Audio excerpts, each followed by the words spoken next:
Last week's session, especially for Patrick, who didn't catch the whole thing, Cinder found himself in the wee late hours of the night having a vision. Another one of his strange dreams that he wasn't quite sure what was happening. Long story short, he found someone that looked quite similar to Robin downstairs in the tavern, and quickly managed to wake himself up and everyone else. Everyone rushed downstairs, avoided a bit of conflict by interjecting between these ruffians and this man at the bar, who you presumed was Robin. They looked like jumping, and he was quite drunk. Soon after, you guys did discover that it was Robin, and he was indeed quite intoxicated, more than usual, to the point where he didn't seem to be functioning to his fullest self. And after you guys brought him upstairs and kind of asked him a few questions, you discovered that Robin was there by himself. It's pretty late at this point, since you guys had gone to sleep during the day, and you also discovered that Susanna had been taken by what Robin assumed to be the Ashen Conclave while he was busy fighting off some other people. You guys quickly kind of rallied yourselves and started to get on the situation. Without really thinking, Teak made her way outside, not noticing that Philia wasn't in the room beside her. Teak spent some time trying to follow any sort of trail she could that would lead her in Susanna's direction. And eventually, without picking up any sort of real trail, except for maybe Robin's kind of alcoholic-washed scent, she found herself in the shipyard outside of the snowdrop, keeping an eye out, watching the patrols. Everyone else, eventually, after they realized that Philia wasn't there, decided to act. It was time to move on towards the shipyard and try and confront this situation before it was too late. You all, finding yourselves at the shipyard, discovered that there were some patrols on the snowdrop looking around, but nonetheless, Teak and Cinder managed to find their way onto the boat, sneaking past a few guards down into the depths of this large vessel. And eventually, in the cargo room, you guys found a secret hatch, normally used for smuggling and the like. And after a bit of trial and error, and a very heavy set of cargo, you guys kind of busted open this trapdoor, making a bit of noise on your way down. Inside, as you already knew, because you saw with Puck that Susanna was down there. She was unconscious, tied up, blindfolded, and gagged. But she was down there nonetheless. Quickly, soon after, your noise roused the sleeping members of the crew, and they started searching around.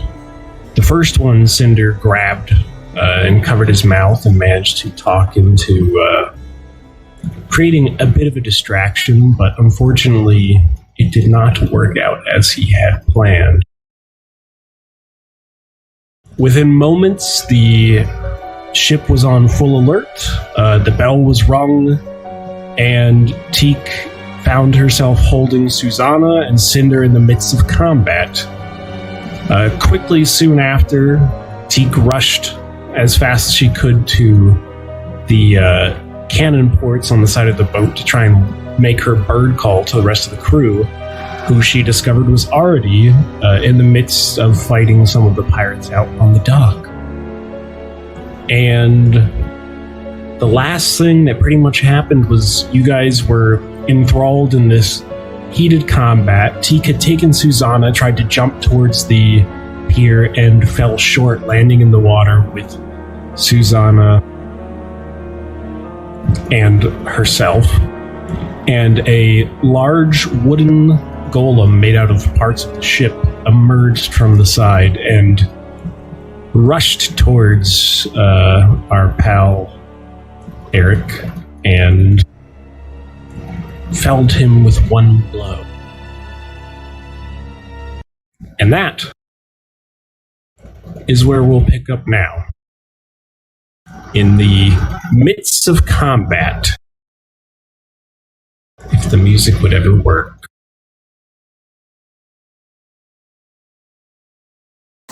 So, you guys find yourselves in a kind of peculiar situation. Teak has taken Susanna, jumped out of the boat, but Cinder is still trapped inside, surrounded by crew members.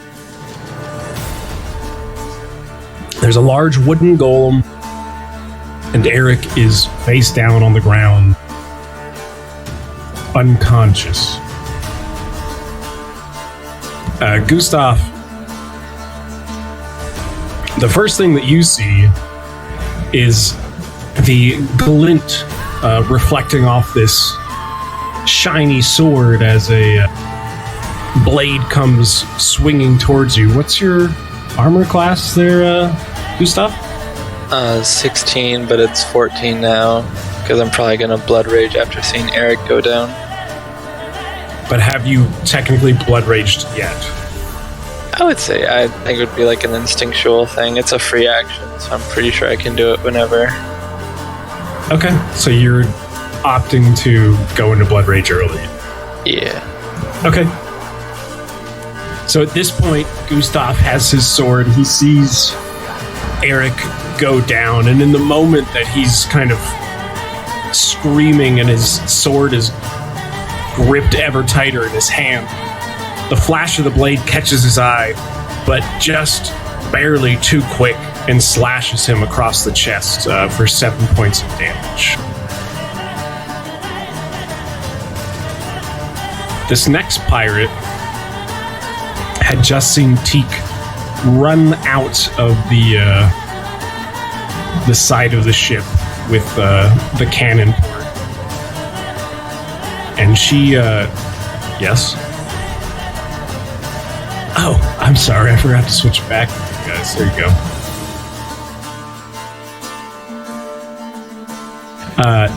She quickly rushes over to the cannon port,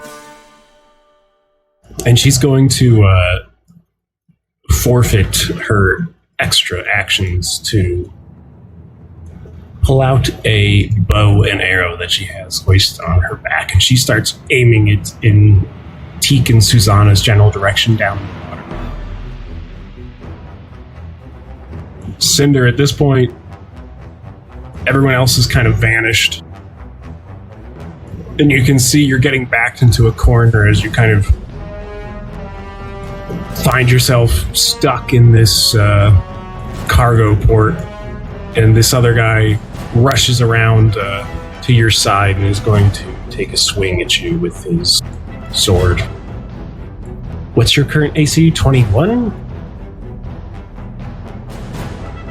Okay, he comes at you with his sword, slashing wildly, and one of the attacks barely grazes past your eye as you dodge out of the way. And that's his action. Gustav, it is your turn. You've just been slashed with this sword by this person in front of you, and Eric is down right next to you. Retaliatory full attack against the pirate guy. Okay. A grand total of 19. Yeah. Gustav, you pull out your great sword in one hand and just cleave down, and the force of the shock as it slashes past this pirate, throws them off kilter, giving you enough leverage to come in with your claw hand and just whoop, right across her chest. And at this point, she's bleeding heavily. She looks like she's kind of knelt over and lopsided. Her weight shifted to one leg as she tries to recover. The Butcher of Farhelm! Yeah. And my turn. Okay. Owain is kind of cut off by this pirate in front of him, but regardless, he looks to Eric, and he's going to rush over to you, Eric, provoking an attack of opportunity.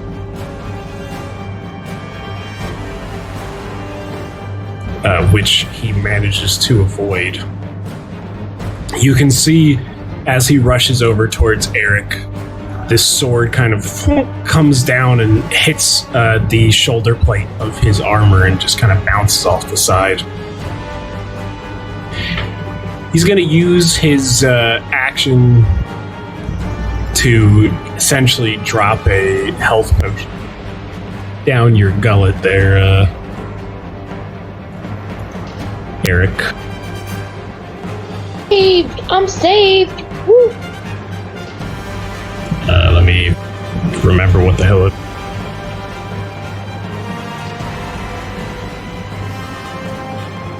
Oh wow, max roll. So he kneels down towards you, Eric, pours this potion down your throat, and you recover 11 hit points, but that's his entire turn. I'm saved! Meanwhile, the pirate that just managed to miss Owain is going to attempt to move around him. Is there any... You would know this, Fisty. Is there any other bonus for flanking? Is there like a roll bonus, or is it just to prompt sneak attack and stuff like that?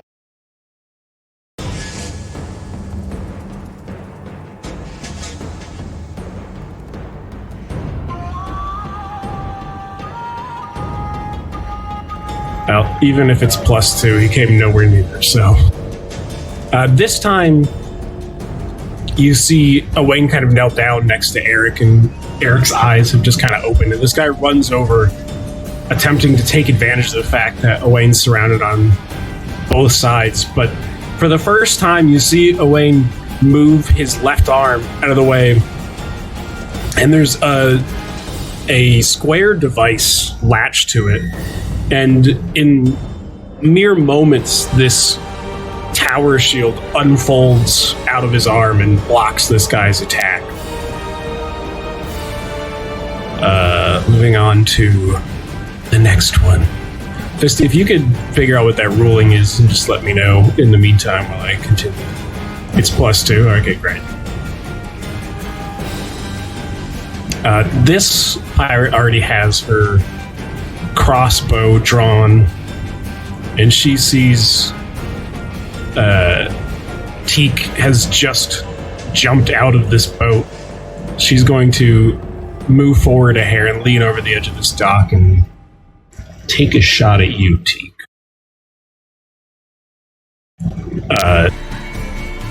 Unfortunately for her, you are down in the water. Things are a little bit dark as it's later on at night, and she shoots this bolt, and it whizzes right past your head, Teak, into the side of the boat.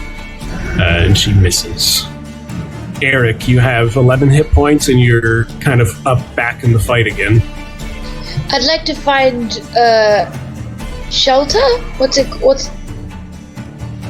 Cover? Yeah, cover, that's it, my bad. So what are you going to do? Can I run over to like one of these boxes without getting an attack of opportunity on me? If you disengage, yes. Yeah, sorry, I'll disengage and run over here. Okay. Although, actually, now that I think about it, the other guy's there too. So The other guy. the other enemy, they essentially have you in a pattern, so you'd have to run through his field.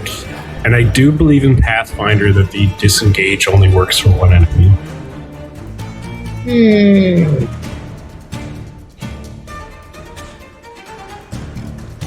Yeah.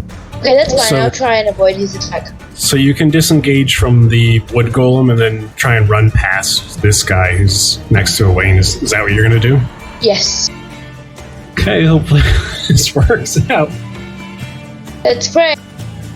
What's your armor class? It is 11. Okay. So Eric manages to break off from this wood golem while it's distracted, but this other guy's right here, and he already has his sword out. And as Eric runs by, he quickly looks to his side and slashes sideways, cutting you across the sleeve on your shoulder for 6 points of damage, Eric. But you do manage to move past him and kind of into the boxes at this point, which I'd say are stacked high enough that you could get full cover. You can't see what's going on necessarily around you, but you are fully covered behind them. Okay. I took 6 damage. Yes, I have 5 hit points left. correct.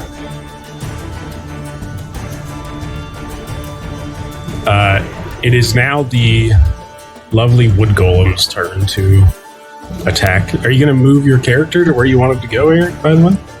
I did. You're just down there? Okay. I didn't see it until right now. So with Eric being gone and the obvious target being old Owain right there, it's going to take a couple swings. Wow. Motherfucker. First swing, it comes down with its barrel arm and just smashes. Owain's shield manages to stop the blow. But the second attack is with extreme precision from its other hand, and it clocks Owain right in the side of the helmet as the first blow lowers his shield a little bit, exposing him. And he takes 19 points of damage. It's a critical hit. No. Yeah, that wood golem's a crit monster.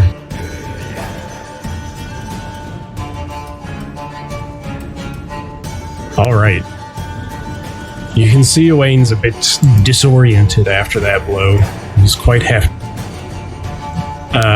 Cinder, you're currently in this boat, surrounded.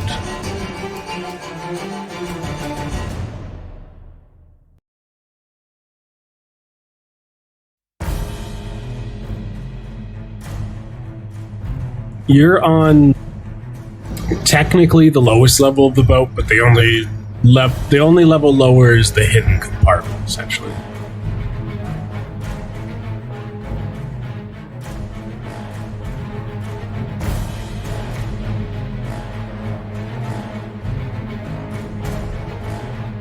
No. Those are essentially the stairs that lead to the hidden compartment.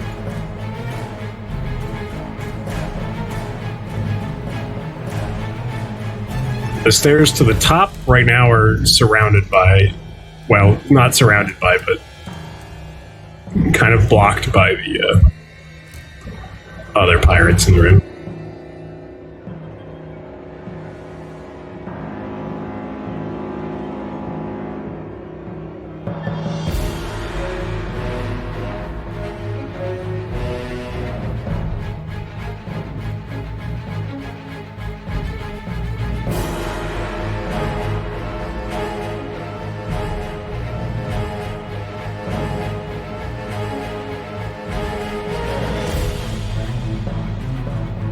Yeah, probably.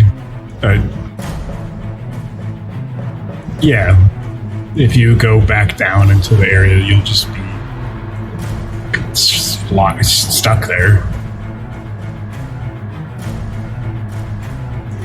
So you take your 5-foot step back down the stairs.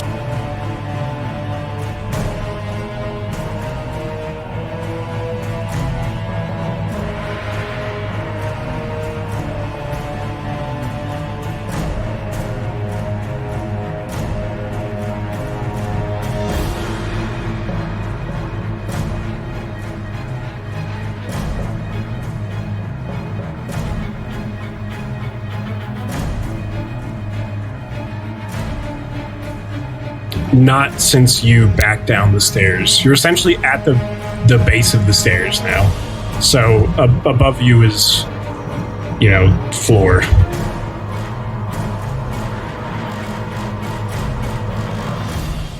Okay. Nice. So you get... Oh, only 2.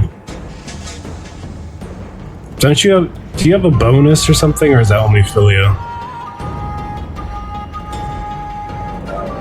I don't think you do either. Alright, so yeah, you get 2 hit points back from your Cure Light wounds. What exactly happens when you cure yourself?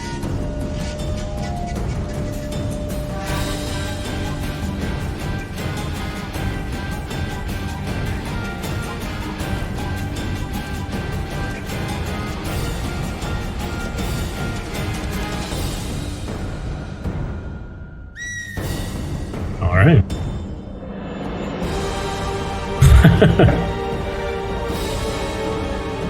And that's your turn?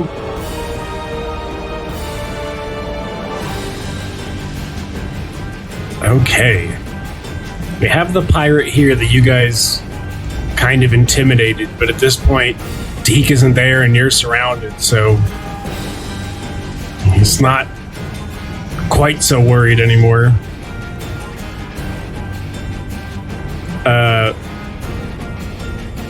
I mean, truthfully, I think he might just hang out for a second. I think he's a little shaken up. He's going to back off, and we'll call that his turn. The next pirate, though, she's on the docks, crossbow ready, and she's going to take a shot at Gustav.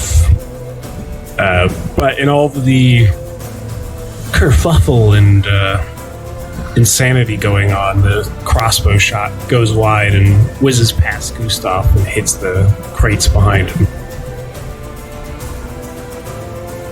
The next enemy is going to do the same thing, except he's going to move forward a few feet.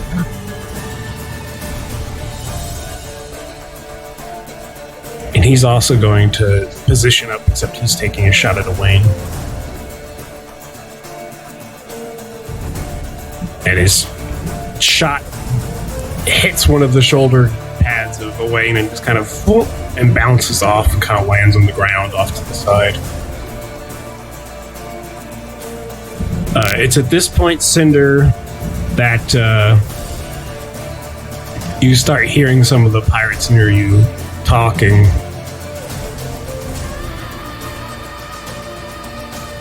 What are you measuring, you freak?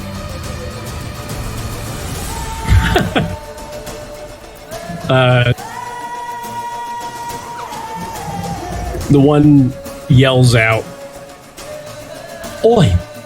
He's going down in there. Why don't we just close his door?" You don't really hear any sort of response, but all of a sudden, Cinder, you hear this pirate's going to use their action to essentially close the door. At this point, there's nothing on top of it. It's not locked because that's their full action, but they swing the door closed on top of you, and all of the light leaves, and your eyes kind of dilate a little bit, letting in more light, activating your dark vision. Teak, you are currently kind of fumbling around in the water, still holding on to Susanna, awkwardly floating as all the dirt is being cleaned off you by the seawater. She hisses in agony. I'm gonna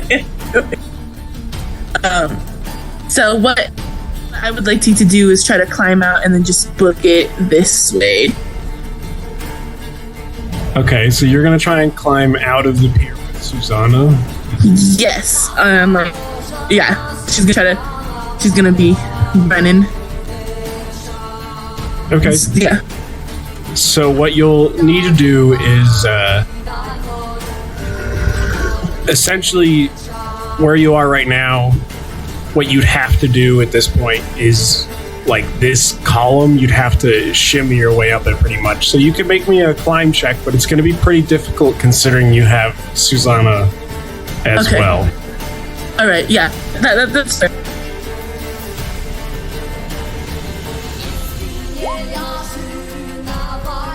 Yeah, so you start, you kind of have Susanna over your shoulder and you have your claws to help you dig into this wooden pier column that goes down into the water.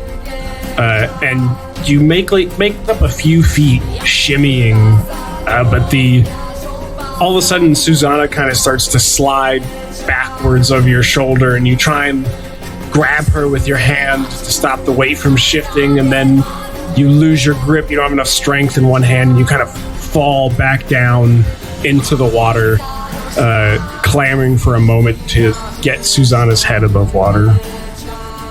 All right.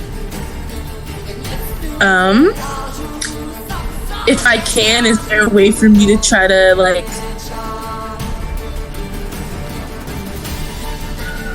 put Susanna's body on the dock first? Like, use my strength to put her up there? You could try. That might be your next turn's action, but it's pretty far up. It's like probably 8 foot above the water, the pier. Oh yeah, just try to yeet her. Okay, yeah. If you were standing on solid ground, maybe, but it'd be really difficult. It'd be difficult in the water. Yeah, I agree. So could I just try to swim then this way? Yes. I'll say that you can. I mean, you're a proficient swimmer, so I think you can swim your full speed in the water. Usually, I don't know if you might not have clocked where all of the kind of ways in and out of the pier are. Usually, the more in you go, you might find some staircases or ladders or something to let you get out. Okay, cool. Then I will go ahead and do that. Just swim 30 feet of that. Okay. Sweet. So you start swimming along with Susanna in your hand.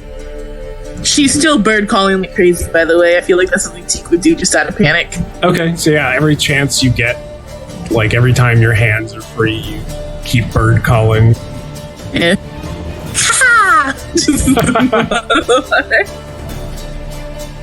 Cinder, this door is closed, and on this pirate's turn, you start hearing the heavy sliding noise against wood. As it sounds like they might be sliding crates back over the wooden door that you're in.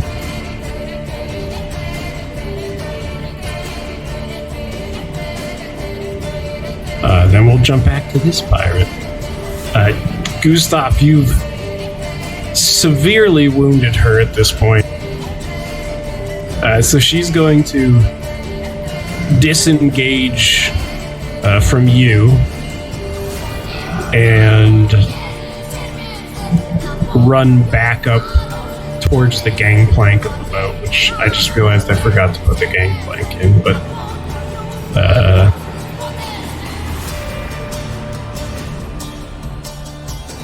we'll say that those little hard to see blue lines because it's water are the gangplank. So essentially she's like up the gangplank, moving away from you.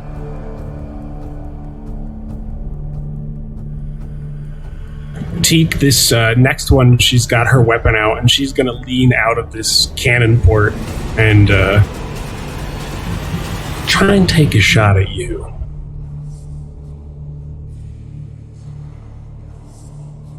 Now, she's leaning over this cannon port. Things are kind of clumsy and awkward, and she shoots, and you see this arrow go whizzing past you into the water. to no avail. Cinder, you start to hear the clamoring footsteps as people are moving around where you are up above. And it sounds like some of them are moving away from you at this point.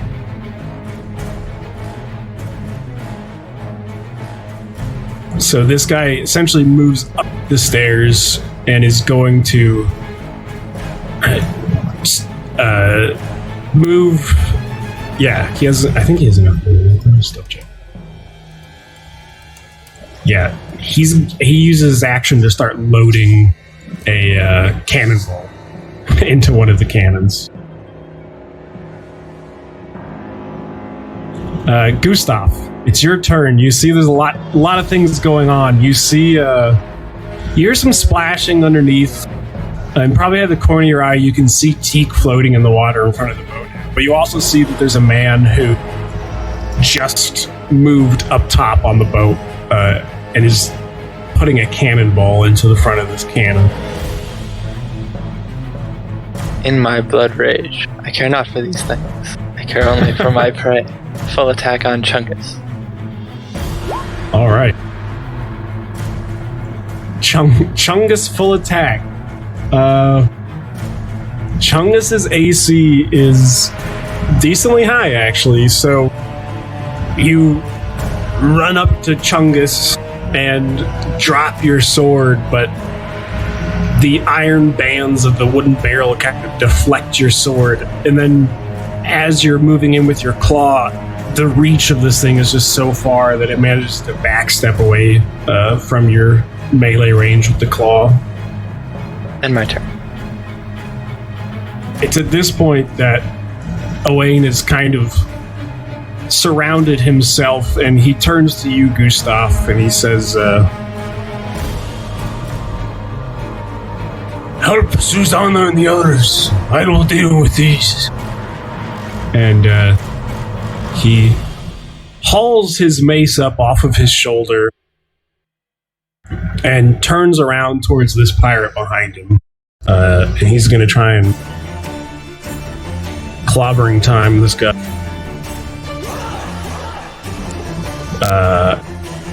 Yeah. He turns around, and with the first horizontal swing, he smacks this guy in the face, this pirate behind him, and you see blood and teeth just shoot out to the side. And then in the same motion, he kind of smoothly brings his... Whoops, I just knocked my microphone as I'm acting out all these actions. Brings his mace around and swings it down onto this guy, snapping his neck and instantly killing him. He is dead. It was his turn. He is no longer alive. This pirate has been kind of trying to follow Teak as she sees what she's doing and what she's up to. So she's going to move up and take another shot at our pal Teak. What's your armor class there, Teak? It's like 19? I think it's 19, yeah. Okay, yeah, so another arrow whizzes past. The sound of another arrow whizzes towards you, and this time, kind of in your shoulder blade, a bolt grazes through, and you take 3 points of piercing damage from this arrow that slices through your skin. It looks like with more shots, they're getting more accurate. Eric, you're hidden behind these barrels. You hear Owain kind of yell out to Gustav to let him handle these, and you hear the crunching of bones as Owain's mace smashes through this man. What do you want to do? I'm gonna throw a bath bomb at Teak, since she's in the water already. Might as well, help her out. A bath bomb? Yes. Okay. What would you actually like to do? Throw a healing bomb at T? Is she injured? Barely. Yeah, it's not too Isn't Gustav more injured? Yeah, I'm pretty sure him and Owain are more injured. Do you have healing bombs? You can make them on your turn. I don't know if you learned. I didn't know if you learned the skill or not, though. Did you? I did. Oh, cool. Well, it's up to you. I mean, I'd like Tell me. wait. Yeah, I'll do a heal bomb at Gustav and Wayne. what's the range on your bomb?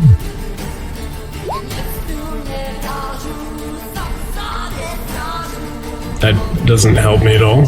Yeah, I know. I just realized. It's gonna be essentially the same thing as your regular bomb. It just can do healing instead of damage. You should have your regular bomb in your sheet somewhere. It's 20 feet and 5 feet splash. 5 foot splash. Yeah. So if you throw it in between them perfectly, you could splash both Owain and Gustav, or you could aim at Gustav. I'd like to throw it in between. Okay, are you gonna move out from the boxes to throw it, or are you gonna stay behind cover? No, I'm gonna move out a little bit. Okay, so we'll say you move your 5 feet. It's hard to register this, but you're essentially on the side of the barrel, so you're within line of sight at this point. Okay. I'd like to throw. So yeah, you're gonna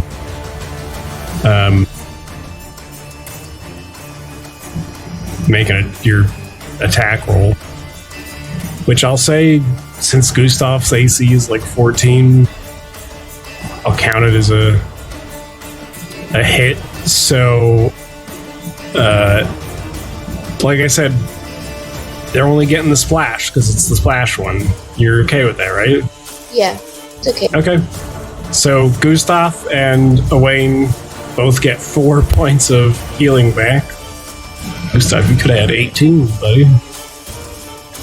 I'm so sorry, Gustav. It's all good. I don't even think I was down 18. Wait, I don't think the healing bomb does that much healing, right? I'm pretty sure it just does the damage of your regular bomb. Your bomb may have been upgraded as you leveled up. Let me check.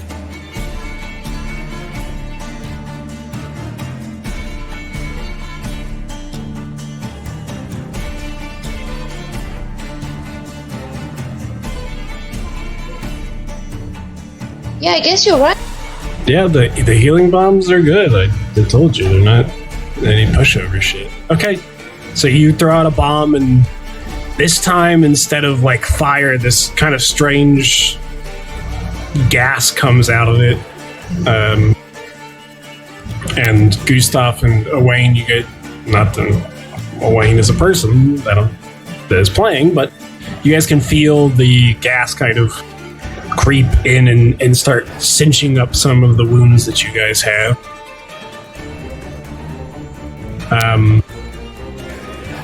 The wood golem, at this point, I guess, sees Owain turned around. I think he's just gonna give you guys a 1-2 here. So it's gonna swing at Owain, and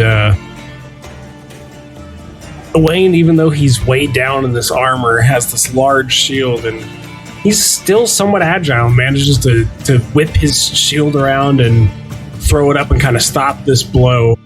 But using the momentum of the same attack, kind of bouncing off the shield, it swings its body around on this kind of corkscrew that is its torso and whips its fist into you, Gustav, and you just like right in the gut for 11 damage. Oof. Yeah, it's not joking around. Cinder, you're kind of down in this dark hole at this point, and you can hear boots kind of moving and shifting around above you. What do you want to do?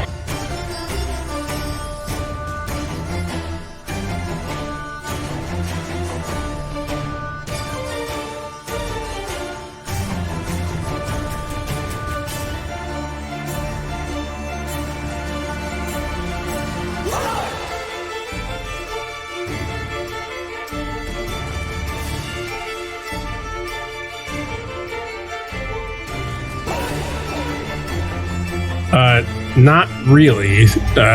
It's pretty empty right now. One of the main things that was down there was Susanna. The only other thing kind of down there is like it's a little waterlogged, and there's like barnacles and stuff kind of covering the walls, and there's like an old broken down brig where like they would hold people at one point, but it looks like it's not really functioning anymore. It's just kind of damp and dark and fairly empty. There's not a lot in there.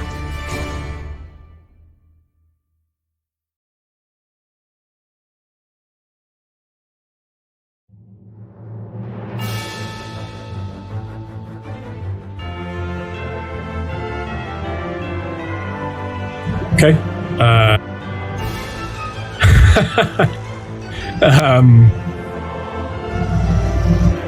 Make me an intelligence-based perception check.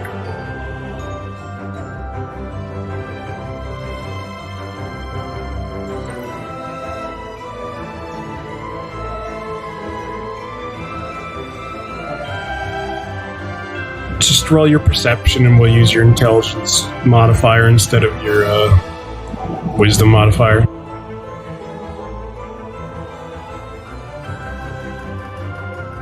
You should have skill and perception. So you just swap the two.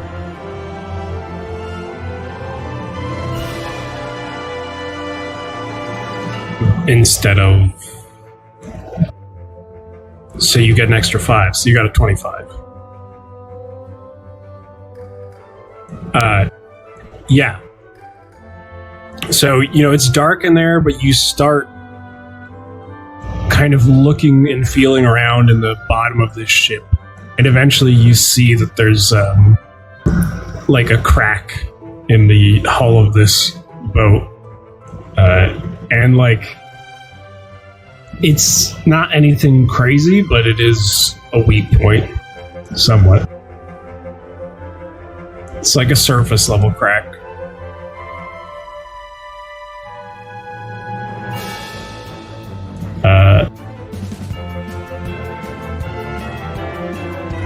I mean, that's most of your turn. It depends on what else you want to try and do.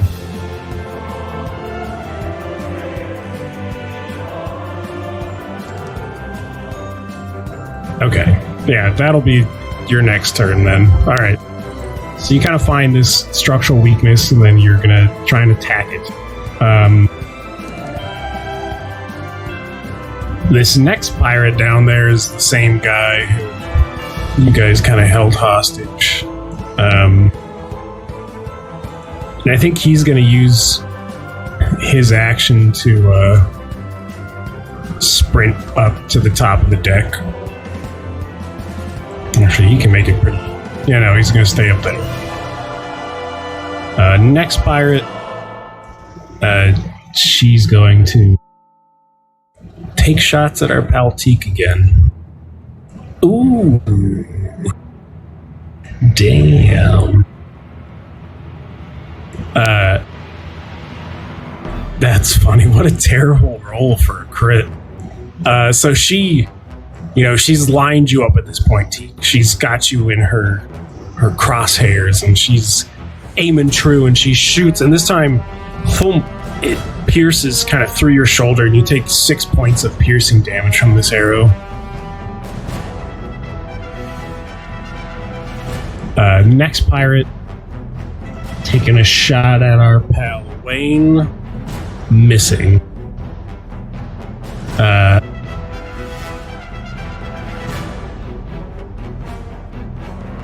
Let's see.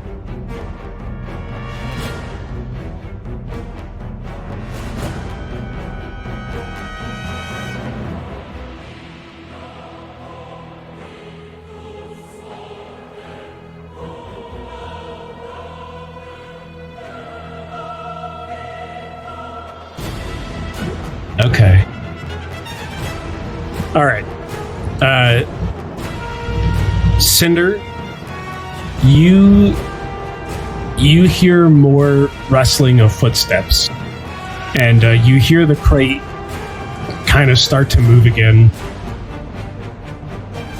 But that's that. Teak, you're in the water. You're getting arrows flying all around you at this point. Yes. Can Teak see any types of steps or ladder that would lead out of the dock easier for her? Like out of the water, sorry. Onto Roll me a perception check.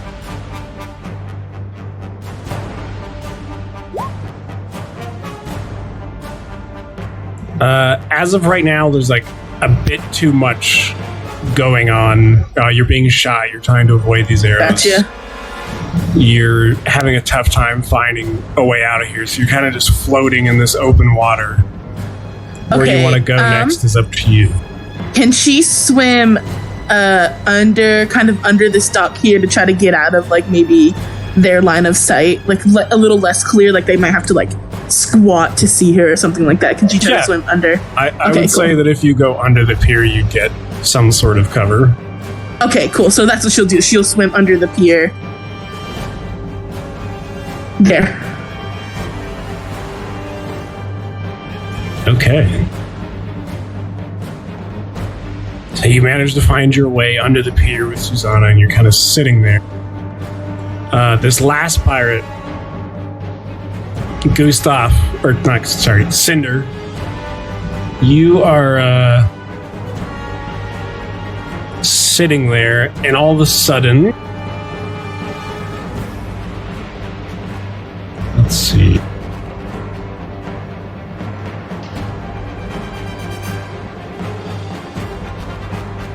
Yeah. The hatch opens up just a little bit, Cinder, and you just hear what almost sounds like a little clink, and then as it clinks, this like large bang goes off. Can you roll me a DC 15 Fortitude save?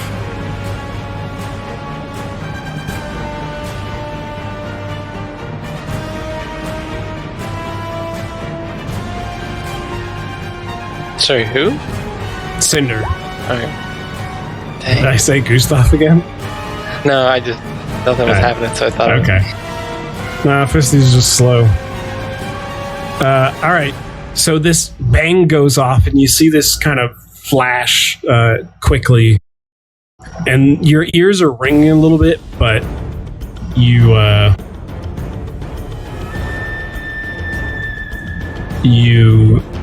seem to be okay.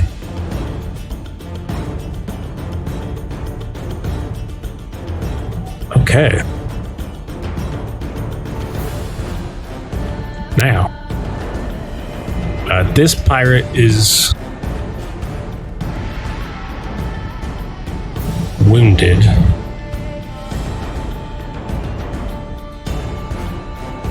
She's gonna move up back onto the deck, and she's gonna shoot at Gustav. Gustav, this arrow flies at you and scrapes through your armor. You take 1 piercing damage from this. Alright. But it's your turn now. Alright.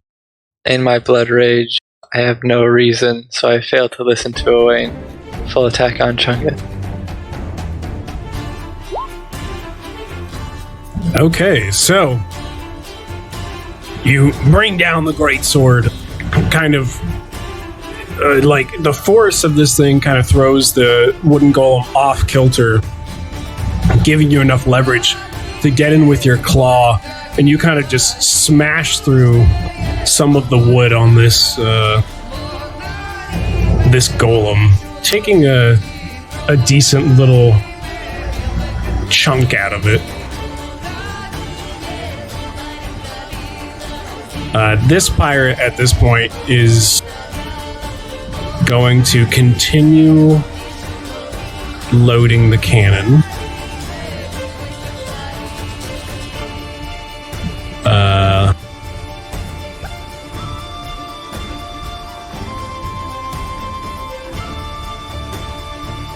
Yes. Okay. Owain kind of looking to Gustav. What is wrong with you, boy? Help Susanna and your friends. And it's gonna, at this point, just continue to work on the wood golem. Oof. Yeah, he slows down a bit this time. He's a little off after taking that head blow and swings his hammer kind of wildly, not managing to make good contact with the wood golem. Eric, it's your turn. Who looks the most injured to me?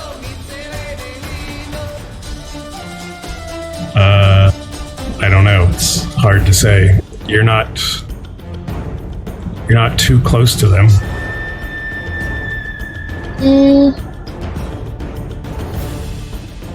So there's these two pirates, and they're shooting at us, and then there's the wood golem. There's a pirate there. There's a pirate there. There's a pirate there. There's a wood golem. There's another pirate there. There's a pirate up here loading a cannon, and then there's a pirate up there shooting it around as well.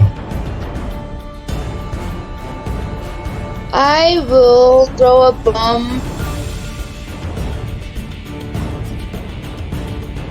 here. Why can I not click? Okay, which enemy are you going to throw the bomb at? The wood golem. Okay. But I'm gonna try and aim it for so it can hit the pair as well.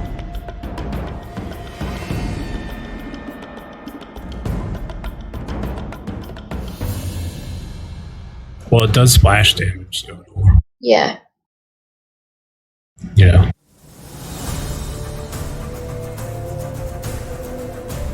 Let's roll.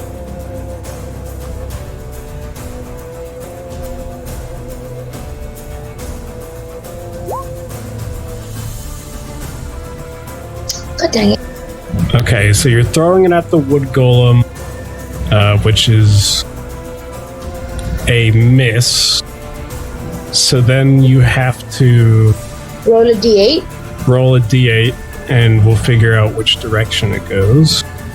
It is a touch attack, so it ignores most armor. It sure does. But unfortunately, it's still not quite enough. Agile would go. Yeah. So does it land? That means it would land. Yes. So it would still do splash damage. Let's see here. I just want to set things on fire.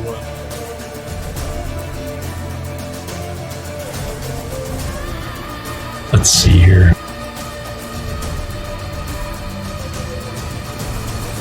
It's a reflex save. Oh yeah. Let me reflex save this. Okay. So they. How does this work again? Give me 2 seconds.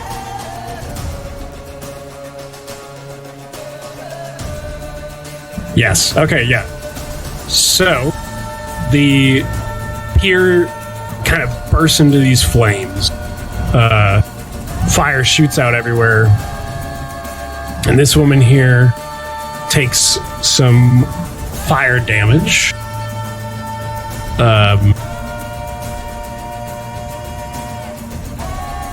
And she quickly gets the flames out, but you see as the wood golem goes up into flames, it kind of lingers a bit longer and it burns a little bit more. And like the pier is smoking, but it's not quite enough to completely set it aflame. Is there anything else you'd like to do, Eric? Yeah. More important question, is the pair on fire? It's smoking, but it's not quite aflame. Okay. I will go back into my cover, if that's possible. Yeah. It's only an action for you to throw a bomb, I think, so. Yes. Alright. Yeah, this lady's a little thrown off by the flames at this point. And she's kind of been hunting Teak the whole time. She's gonna sprint past you, Gustav, so you can get an attack of opportunity. She's gonna try and make her way over to where Teak is. Nice. Yeah, you whip your greatsword around and just like badly slash her across the back as she runs by, and you can see the blood and everything kind of spreading throughout her white shirt. But that's her turn. Dead pirate. Wood Golem at this point kind of screeches a little bit, and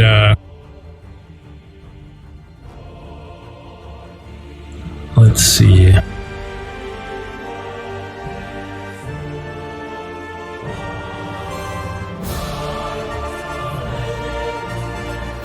Let me make a roll here real quick.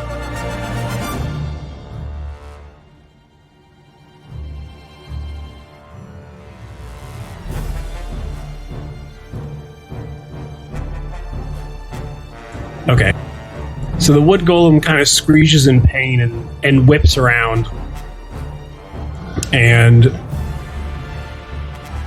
it sees Eric kind of disappear back into the boxes from where it threw his bomb, but a little bit too preoccupied with Gustav and Owain to do anything. And this time, it whips its cannon arm around and just smashes into Owain, doing some hefty damage to the old timer. But with its other attack, it kind of falls short of you, Gustav, smashing into the ground in front of you, not making contact.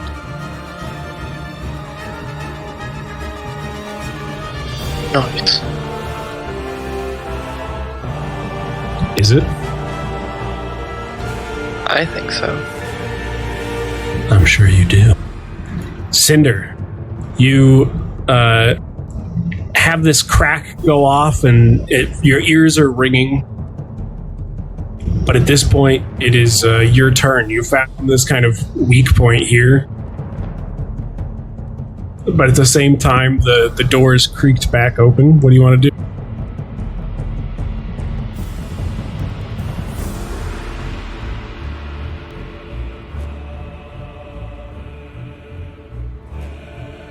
At this point, it's still only cracked a little bit.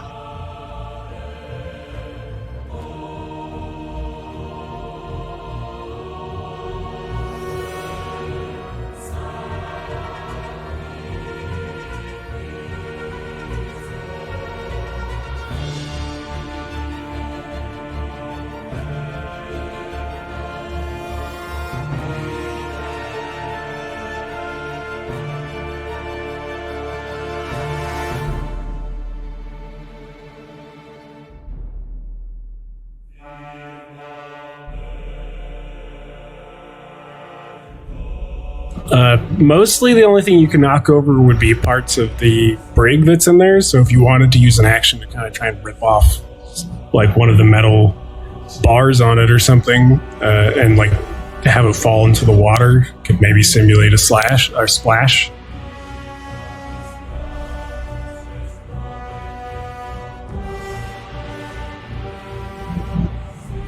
I mean, there's like old lanterns up above too, but they're not lit. Like, I guess try and rip one of those off too and throw it into the water. There's nothing super hefty in there that would be akin to you falling in the water, unless you yourself wanted to fall and splash into the water and play possum. I don't know. Or stealth out of the water. I don't know. You tell me what you want to do.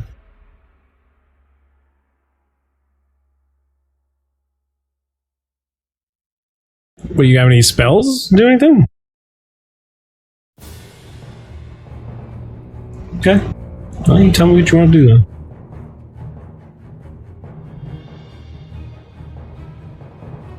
Like the side of the stairs or the very front of the stairs?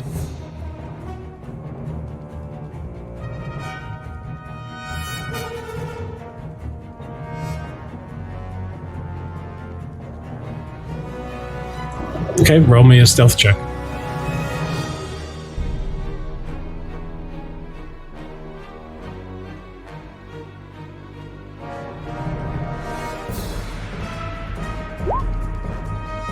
Nice.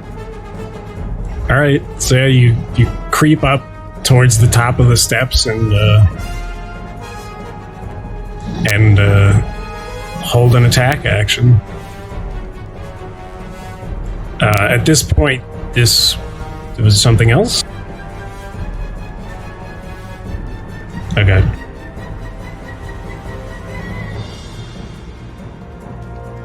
At this point, this other pirate is going to kind of give chase to Teak. But she's not going to follow along. From where she is, she could probably still catch a bit of an angle on you, Teak, so she's just going to go for another shot.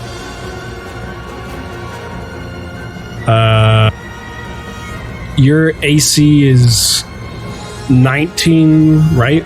Yes. Okay, but you're in cover. How much cover how much AC do you get?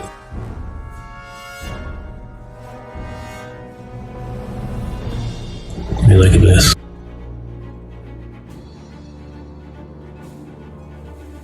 Okay, yeah. So, Teak, you're kind of behind cover at this point, managing to stay hidden. And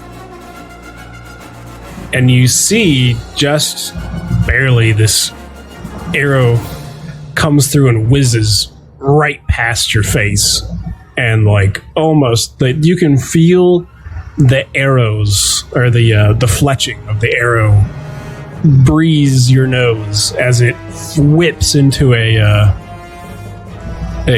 pier post behind you. At this point, we have our other loser guy who was intimidated is now on top of the boat. He's going to use his move action to draw his ranged weapon and try and take shots at Owain, probably, since he's the only one in sight. And he fails miserably. Does a failure. It's this whole thing. This other guy, I think at this point this guy knows he's a better swordsman than he is bowman, so he's gonna approach Owain with the help of the golem and try and take him down in melee range. But unfortunately, it does not succeed. Owain is an impenetrable fortress. This next pirate kind of sees Teak swim under him.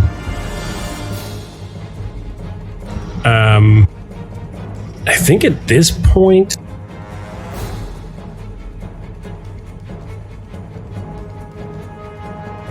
Yeah, he's going to use his move action to pull out a different weapon, so he can't move. So that's pretty much his turn.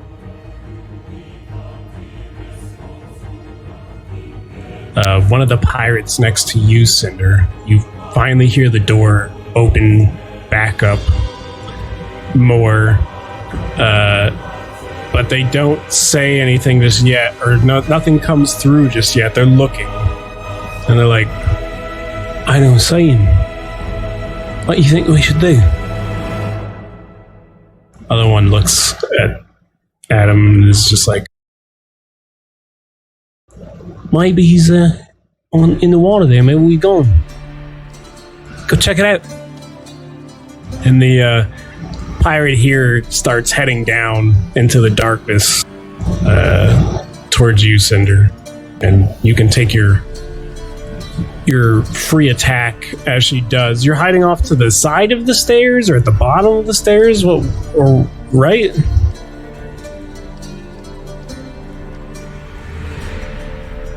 Okay, so she makes it down to the bottom of the stairs at this point, and you are able to attack as you can jump in at any time with your attack since you have it held.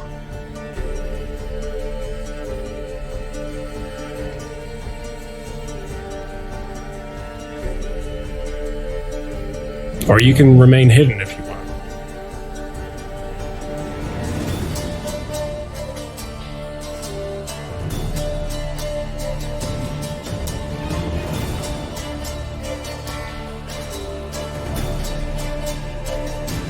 Okay. So she moves down into the chamber and she starts poking into the water with her sword, like looking for anything. She's like squinting around. It's pretty dark. Yes. Yeah. That you heard them talking to. Teak, you are under the pier right now. Arrows flying by you. She's once again gonna try to glance around for some way out. All right. Roll me that perception check.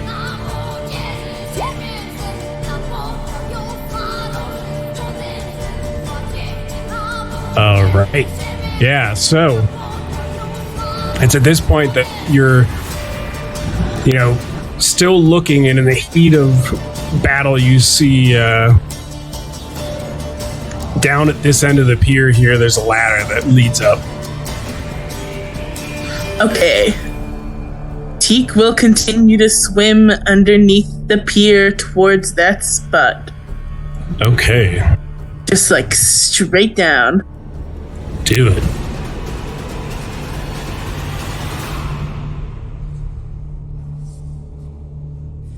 This next pirate, the one that's standing outside, at this point has a lantern in her hands and lights it up and is kind of knelt over the stairs, giving some light down there, but she doesn't go any further in.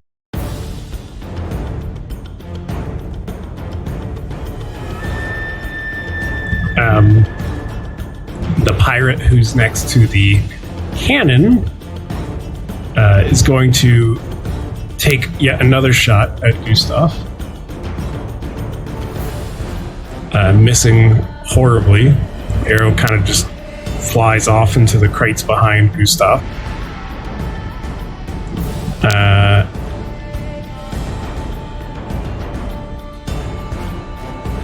Let's see here. This lady's pretty injured. She's going to move towards the front of the boat, but nonetheless, still take a shot at Gustav.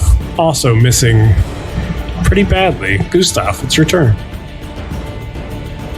Alright. Keeping it up. Keep the rage going. Full attack. Nice. Yeah, so you took a chunk out of the wood golem last time with your claw, but this time your sword connects and just cleaves into the wood, just splintering this thing pretty violently. Doing some pretty hefty damage to the old golem.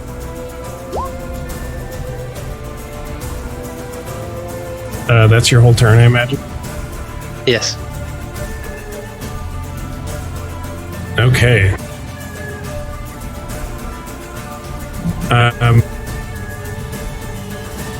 Pirate cannon is now loaded, and he is going to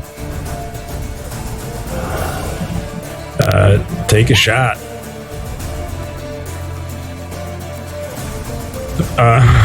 They don't mess around, dog.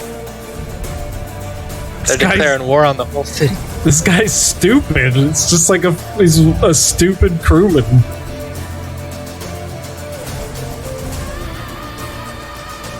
Let me see now. Teak isn't just climbing the golem and be like, home.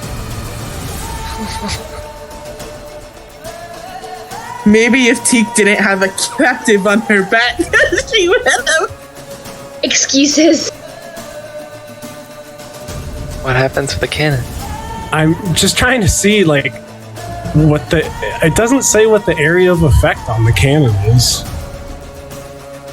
The cannon accidentally hits a gunpowder reserve, blowing up the entire city.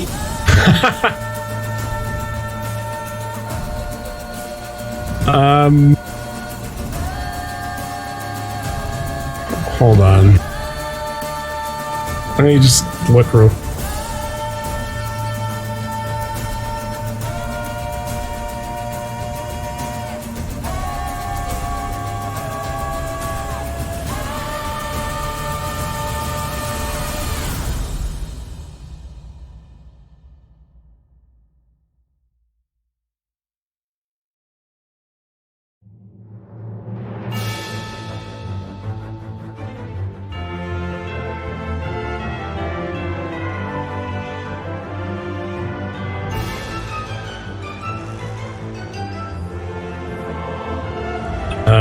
let's see.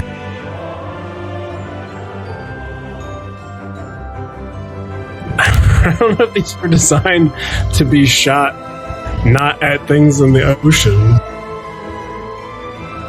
I'm just gonna fucking just say that it's a 10-foot radius on a fucking explosion. I'm gonna just treat it similar to the bomb too, which means that this guy shoots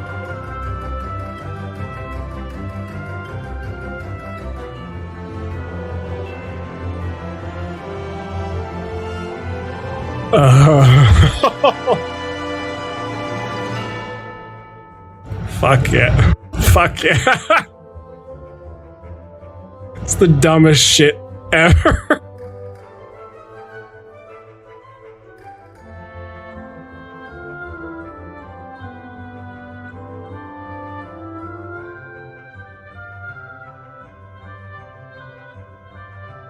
Into the what?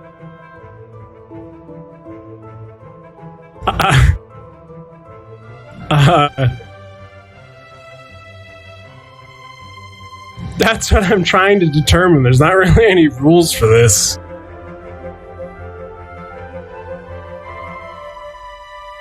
I don't even know. It wasn't. He didn't miss by much, so I'm gonna say probably not. And I'll roll an offset for where it lands. Let's see by how many feet it's off.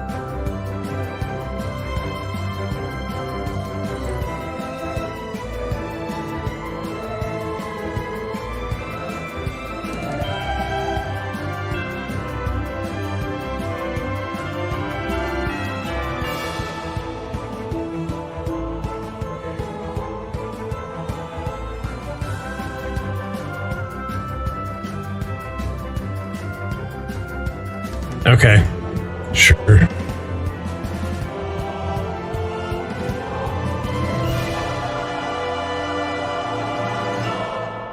Oh, thank God. I didn't even do that much damage. All right, great. So pretty much what happens is this. Everyone just hears this massive boom as a cannon just shoots off, and it lands just behind Owain, and just splinters of stone go everywhere at this point. But it doesn't actually directly impact any of you. It's Owain's turn. I think he's going to try and deal with this other pirate before you guys get overwhelmed.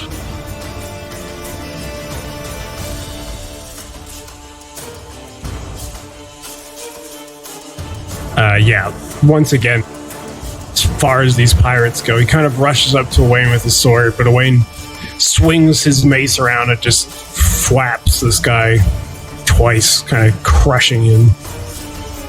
Eric, this cannon blast is just gone off like 10 feet away from you, and you hear the crushing of bones. What are you gonna do? Let me measure.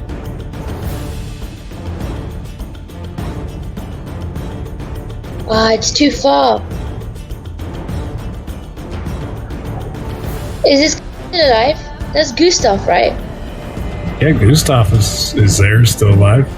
This one, right? Yeah, that weird one. That's Gustav.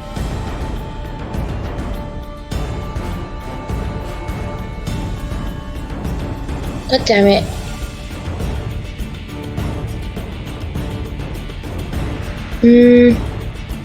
How can I make it to a point where I can throw a fireball at the cannon? How? That's entirely up to you. You can start sprinting around. You can run over there. You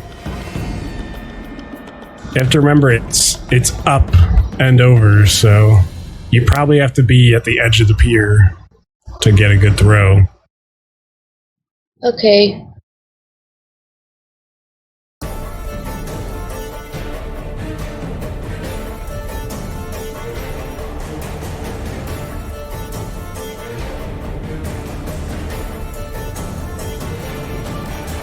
I think I'm gonna run there. Okay, so you're gonna cut across the boxes and run over here is what you're doing? Yeah, but I'm gonna like try and hide behind this pillar thing.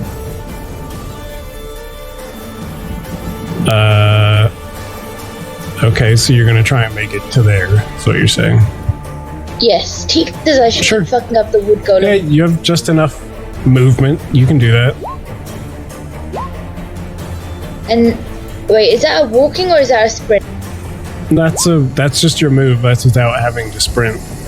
Okay, can I throw a bomb 20 feet on this like bridge thing? The gangplank? Yeah. Yeah, you could throw it just in front of it and it would spread to it. Or the radius would hit it. But you're just short of being able to hit it with the main force of the bomb, unless it goes off kilter. Nah, I think I'll just wait here for now. Okay. I'll hide behind this pillar.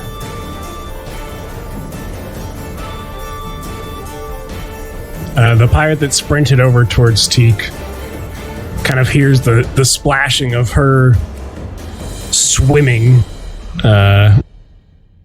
and is just going to kind of follow along, essentially.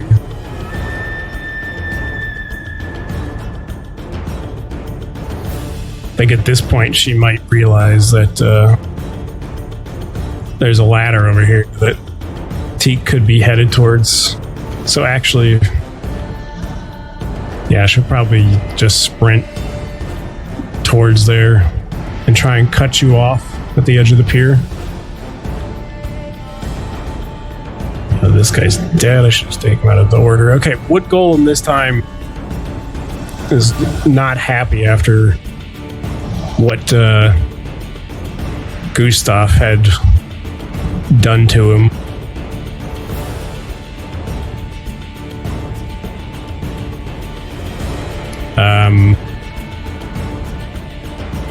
So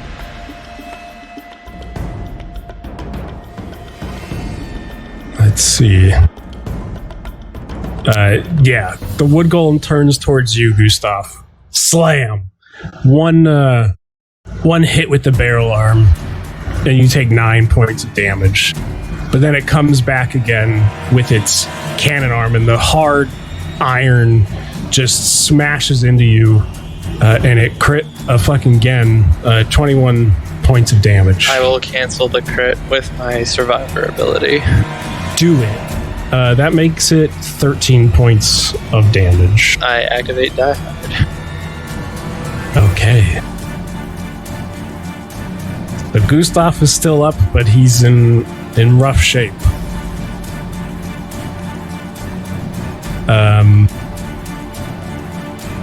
Cinder. You see this pirate down there kind of searching through the water, and you see the lamplight of the other one peeking at the top. What are you gonna do?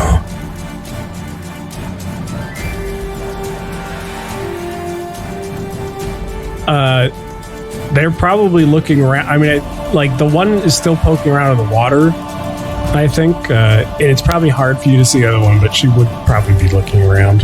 I mean, I think everyone's a bit surprised by the cannon.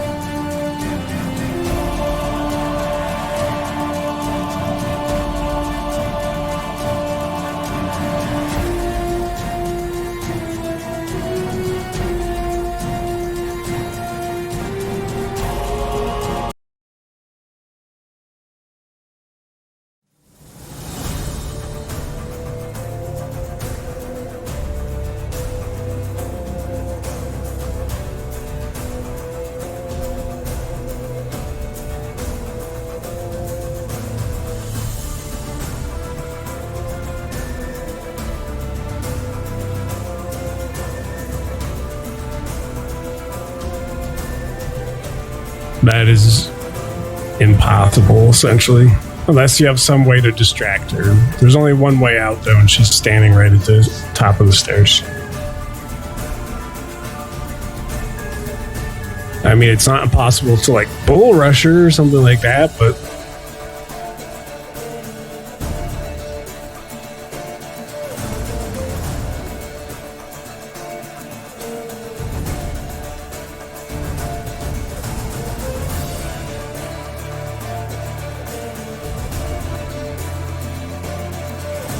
Let me remind myself.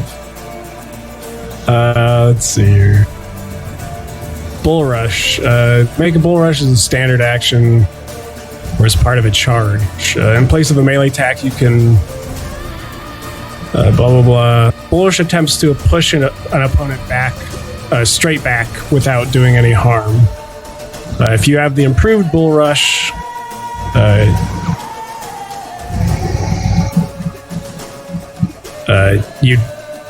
without improved Bull Rush, you provoke an attack of opportunity, but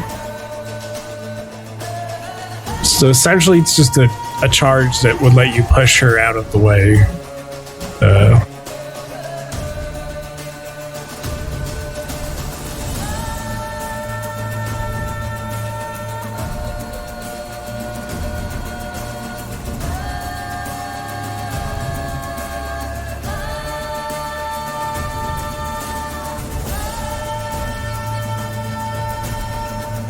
Okay. How does that work?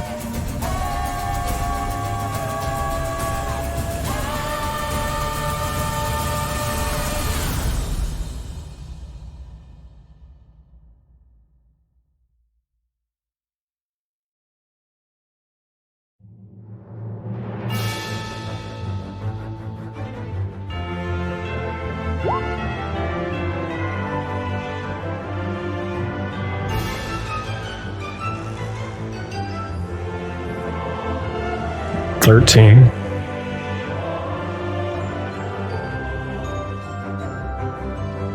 Okay.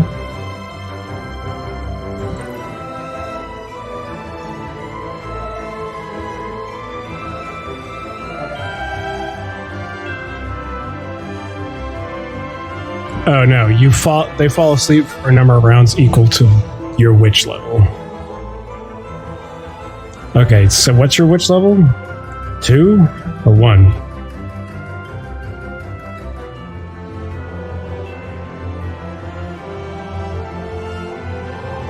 Okay, so you're level 2 rogue, level 1 witch. Okay, cool. So yeah, you. What does your hex look like? What's the deal? What happens?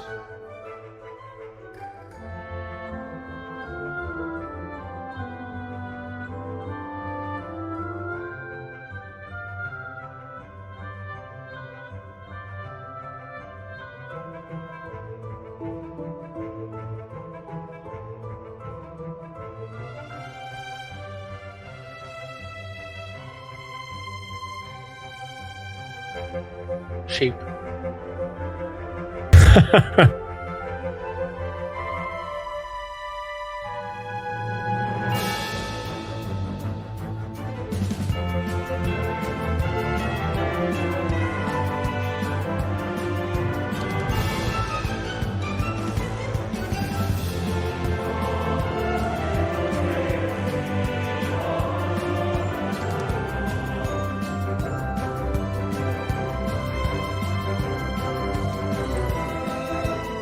Okay, yeah.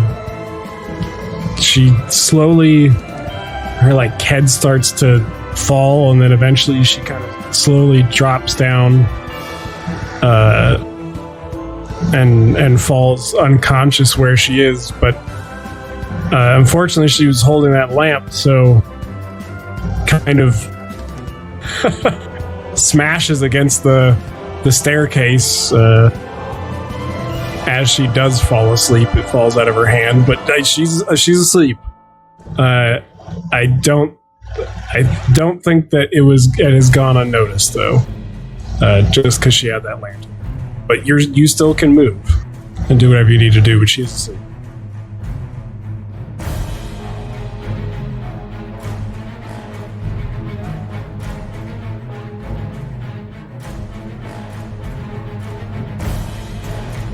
All right. Where are you going to run to?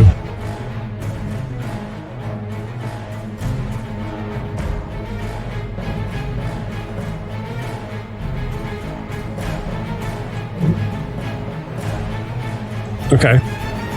Yeah, you make it up to the top of the stairs, and you see that the cannon is pushed out of the way, but there is currently a pirate leaned out the cannon port on the bottom there.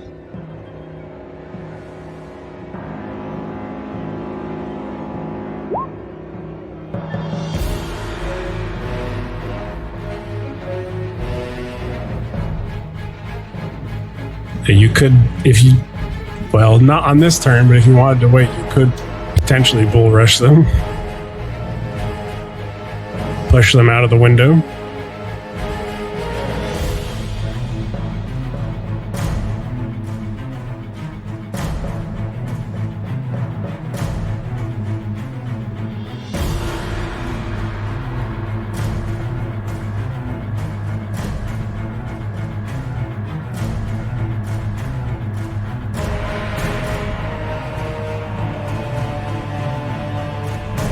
I'd say you could probably get it closed, but you've already used your standard action.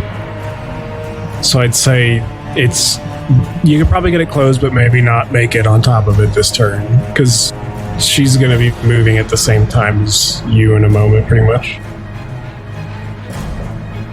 Just because it's just the way the rules work. You've already used your standard action.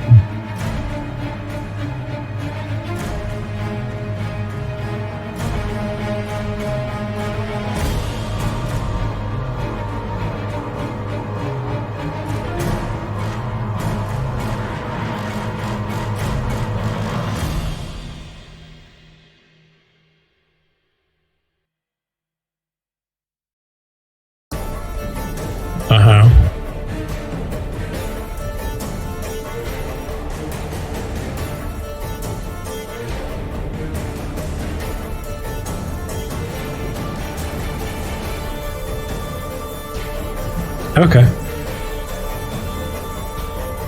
All right. We have this lady here who is going to, I guess now that Teak is out of sight, turn her attention to the field goose stabbers.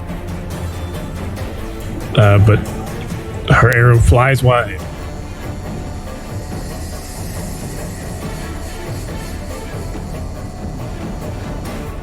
These guys are the worst bow people. Whoa! This guy wasn't messing around. The goofball that got intimidated a while ago fucking aims true. Shooting, and his arrow almost by seemingly pure luck piercing through the one of the slots in Wayne's armor, doing a hefty chunk of damage to the old man. This guy's dead. I can take him off the list. That name is not even right. I don't know why that is the name. It's weird. Whatever. This guy, now holding a net in his hands, is going to follow the other woman's lead and sprint over to where the ladder is, holding this net, kind of repairing it. The woman behind you, Cinder, kind of hears this lantern smash and turns around. You can hear this wading through the water as she moves up to the top of the stairs. And I think she sees you holding the blade to her friend's head. And she'll stop at the top of the stairs, just kind of stare you down. Teak, you can hear the clamoring of footsteps above you. Yes. Well, I think with Teak's movement, she can't quite make it to the steps yet, so she'll be... You can make it there, you just can't go up it yet. Yeah, I think instead she will probably hover still under the pier, but like maybe right behind the steps. Like around there-ish. You got 40 foot of movement? No, I don't. I have 30. That's why I was saying I don't think I can quite... So right there. I see. Okay, so like right under that dude. Yeah. Yes. Who's got their other dirty marker on here? What's going on? And then she shall start cutting a hole with her claws. I'm kidding. Okay, sweet. Yeah, she'll just move there, and that'll be it. Okay, so you move there, end your turn. Yes. Sleeping pirate is asleep for this round. Cinder, you see at the end of, or is it at the beginning of your turn the sleep ends, or what did it say? Or is it the end of their turn?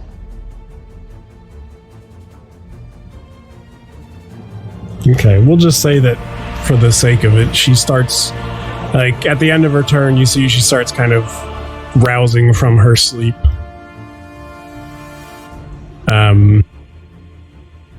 But the other pirate who was leaned out the thing kind of hears the stepping and the lantern fall and turns around, and she's also now got a weapon aimed at you, Cinder, and I don't think she's going to take any chances.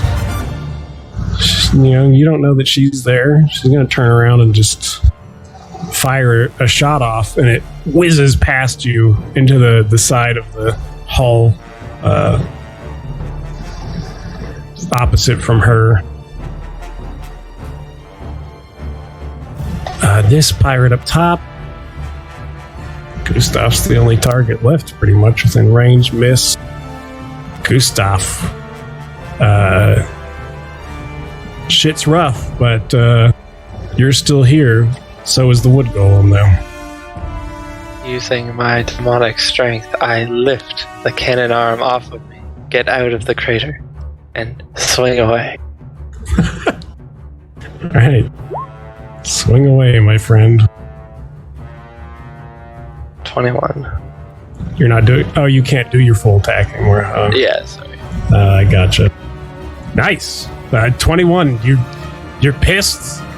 You're getting beat up, but it's not stopping you. You swing into this thing with all of your might, splintering more and more wood as it staggers around, but it is still alive. And my turn. Pirate that just fired the cannon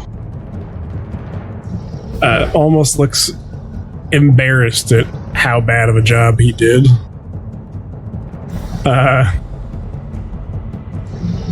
But I guess he's dumb enough he's gonna step over to the next one and start the process of loading the next cannon. Alright. Owain at this point kind of looks to you, Gustav, and sees that you're just not giving up.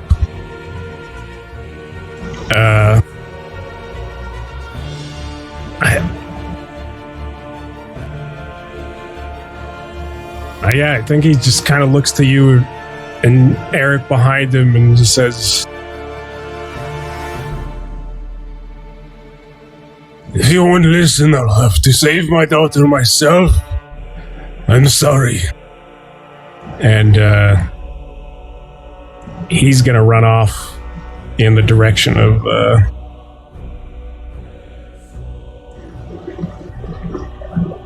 of Teak and those other guys, provoking an attack of opportunity, of course. So he has to sprint. Oh yeah. The wood golem just pounds into him, almost knocking him over as he runs towards Teak. Eric, it's your turn. I'm gonna run after him. After Owain leaving? Yeah. Okay. Are you full sprinting, or what's your plan? Full sprint. Is Teak saying no?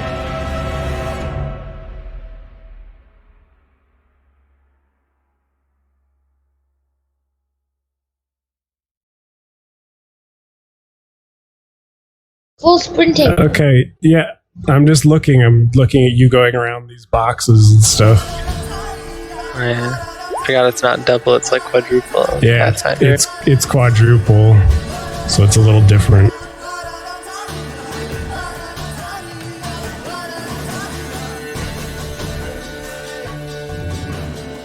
So anywhere in like this range where it says 30 feet you can get to, where do you want to go?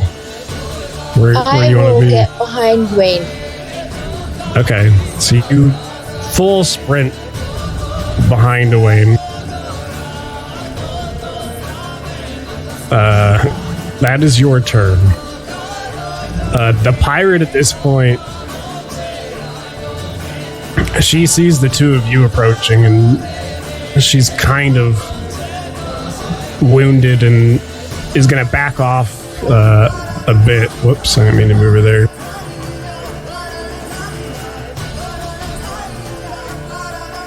Yeah, I think she's just going to try and find a position on the stairs as far away from you guys as she can and shoot a shot off at Owain.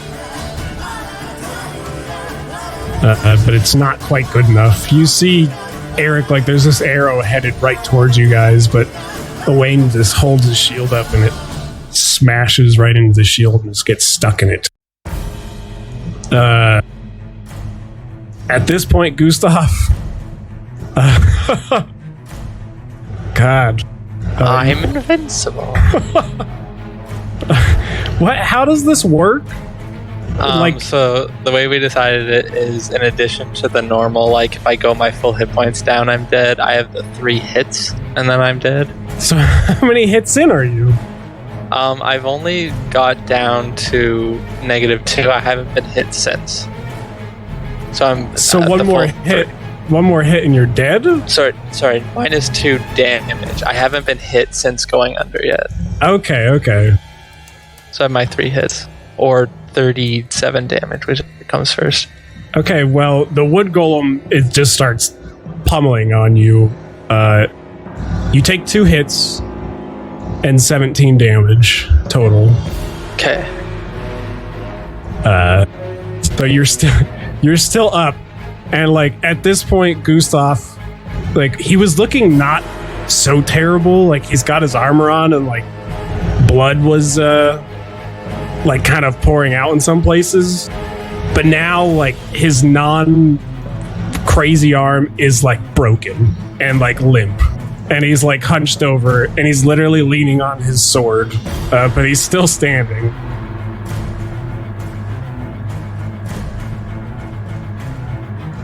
Cinder. Still standing. The Gustav story. Yep.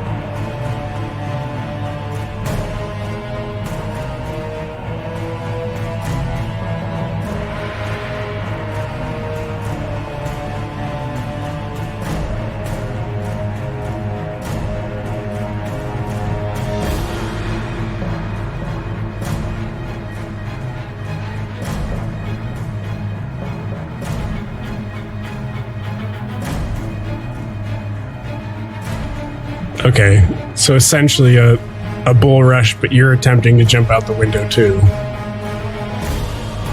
All right.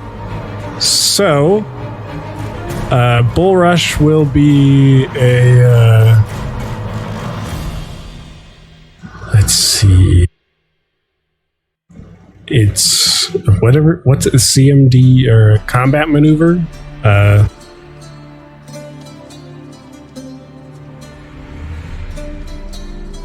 But I think you roll it as a regular. I'm trying to remember.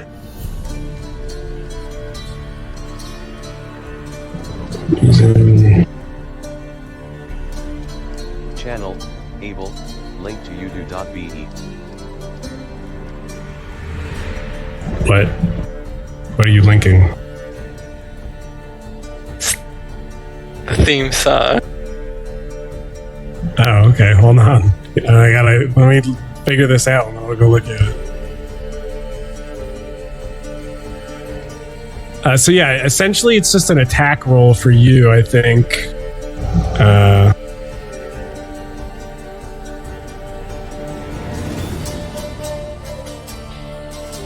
Okay, cool. So an attack roll +2, and then every 5 or more you exceed there's CMD, you push them back that many feet. So, make that roll. Yes, it's a combat maneuver roll. Yes. But you get +2 still, or? Okay, yeah, cool.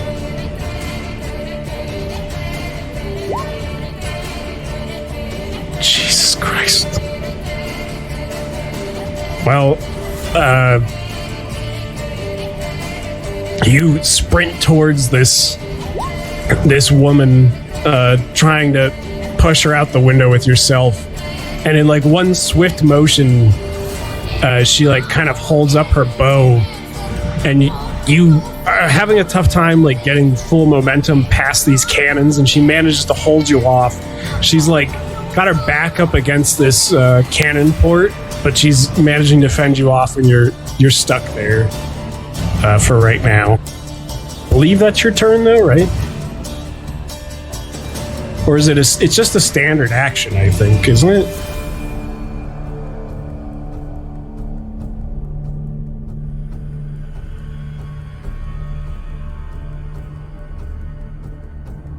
Yeah, you can make a bull rush as a standard action.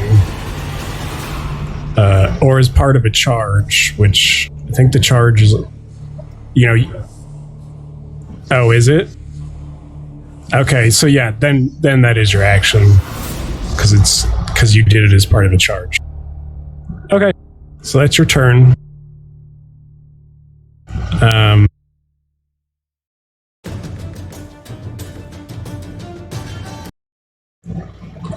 Music just randomly broke again, huh? Fuck you. Also, we have to listen to Gustav's theme song. Let me listen to this real quick. Oh, I was like, I thought you might go with the old Elton John. Yeah, this is the version actually from the actor in the movie, though, right? Yeah. That's pretty great.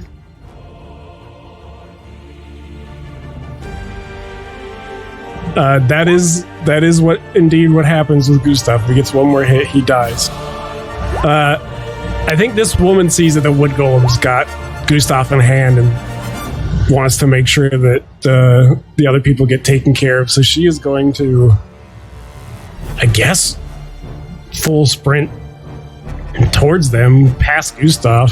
So do you get attacks of opportunity in your fucked up state, Gustav? I'll have to check. I don't think so. I don't think you do either, but let's check. May take a single move action or standard action each round. Can still take free, swift, and immediate actions. Says nothing about opportunity attacks. Okay, let's say you can still take an attack of opportunity then. She made a fatal mistake. Yeah. Oofa! Jesus, yeah, she made a pretty big mistake, my god. Once again,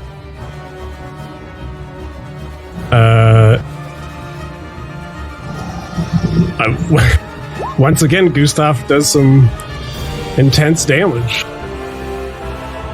She's bloodied and beaten instantly after one attack from Gustav, but she's still going to try and on the entire crew move on. I think this other guy's seeing once again what's happening with Gustav. He's actually going to move over to the cannon with this other dude. Technically, he'll be on the square with Cinder, but he's a floor above. That could get confusing, though. Oh god, I'm moving both of your things at the same time. I'll just put him on the other side. He's gonna move up to the cannon, but he can't actually do it yet because it's a full round action. So he's just gonna prepare to help. This other dude is gonna move around and try and find an angle on you, Teak, and is gonna try and throw his net at you.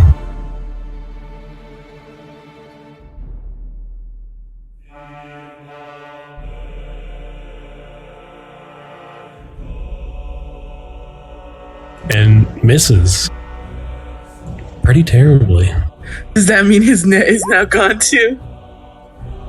I imagine that the net, I mean, it's a thrown net, so it would have a string on it.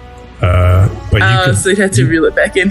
Yeah, he'll have to reel it back in, but he still has it. Unless, I mean, you could try and grab it or something. Yeah, Teak bites it like a feral cat, like You could do that. This pirate won't be asleep on this next turn. So yeah, this next one's going to move up the stairs and try and get you from the other direction, Cinder, with her bonus from flanking you. The ultimate attack. She misses.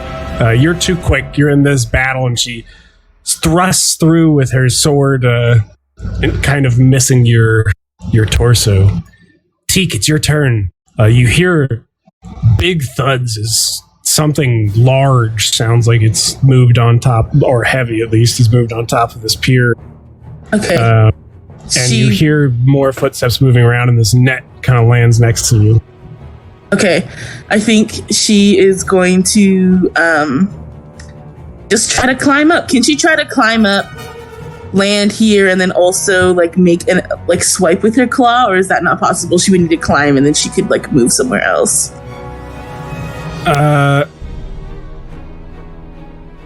Probably not, only because I'm going to It's count. okay. I'm going to count your climbing. First, I'm going to have you roll me a climb check, just because once again you have this limp, I have unconscious Susanna. body. Yeah, I got it. Freaking this dead weight on my back. Okay, climb. All right. Wow, So can't climb for shit. It's this I mean- water. you're 'cause I'm on the clean. ladder. I'll say you're probably about halfway up, but you're having a really tough time, like making your way up the ladder at this point with Susanna in your hand. Okay, so Teek's just, I think, because she's climbing up, can she see that Elaine and Eric are right over there? They are on the other side of the pier, so you can see over here and probably somewhere okay. over here, but you can't quite see behind you because you haven't made it to the top yet. Okay, then she's just gonna be growling like a mad woman as she tries to get out of this water that she hates. She detests it. Okay. You put this lady to sleep, and she's gonna try and fuck up your day, Cinder. Miss. You're too fast. Too quick. This other lady is holding you off at this point, though. With her bow, so I think what she's gonna try and do is grapple you back. So what is your CMD?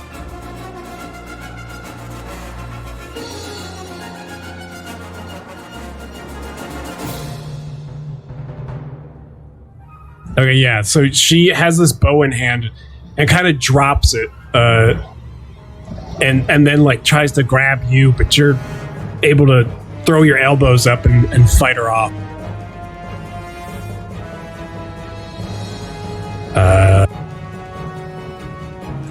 Last pirate on the top. It's the maximum range on these fucking things. Oh yeah, that's good enough. She moves out, and she's gonna start taking shots over the pier towards Owain.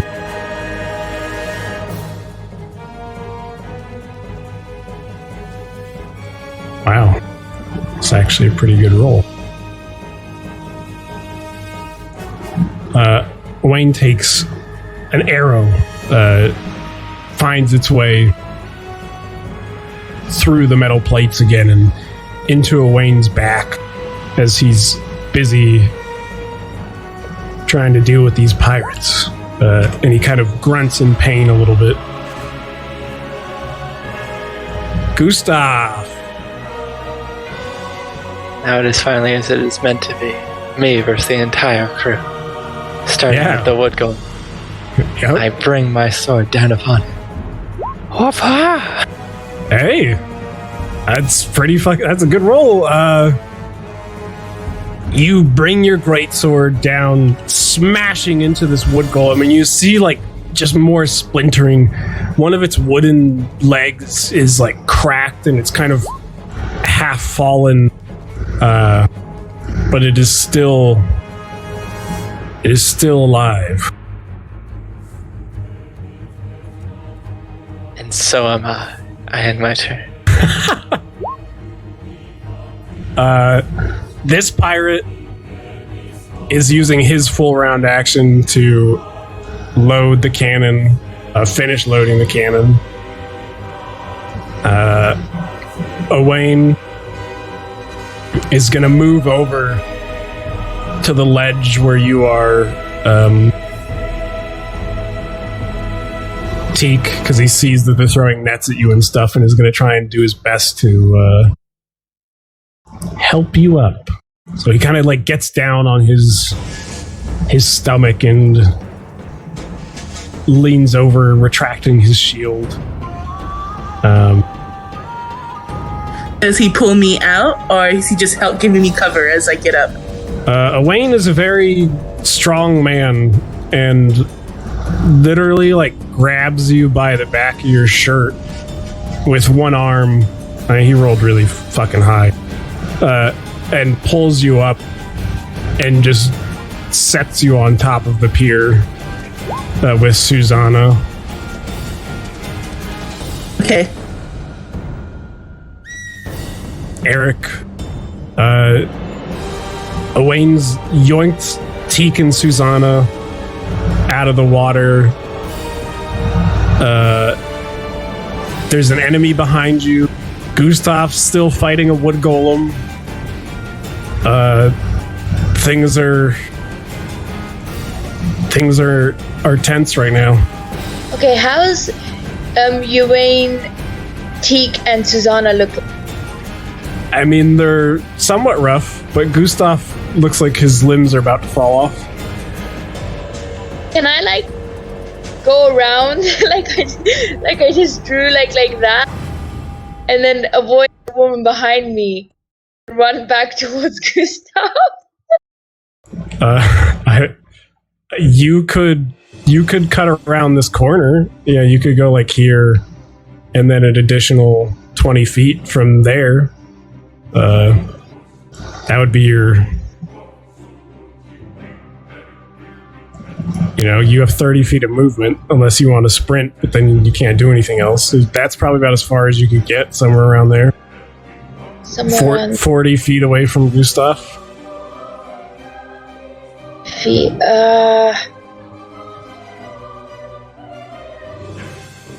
No, I'm gonna run right in front of Gustav. You're gonna run right in front of Gustav? You're gonna sprint in front of Gustav? Yeah, because if I get a hit, I'll go unconscious. If he gets a hit, he's gonna die. That's not necessarily true, but yeah, go for it. Whatever you want to do. Really? But this thing could crit you and do all your health and damage, but I don't know. We learned nothing from Felia. One-shot crits are a thing. So You can't criticize anyone. You're not here to help anyone. Excuse me, someone slept through my kidnapping. I didn't sleep through it. You slept through it. I was awake and trying to get robbed. Let's not blame the victim here. You were just tempting, showing your ring. So How did you do that? Oh boy. Alright, so Eric sprints in front of Gustav, throws his arms up, makes himself a big target.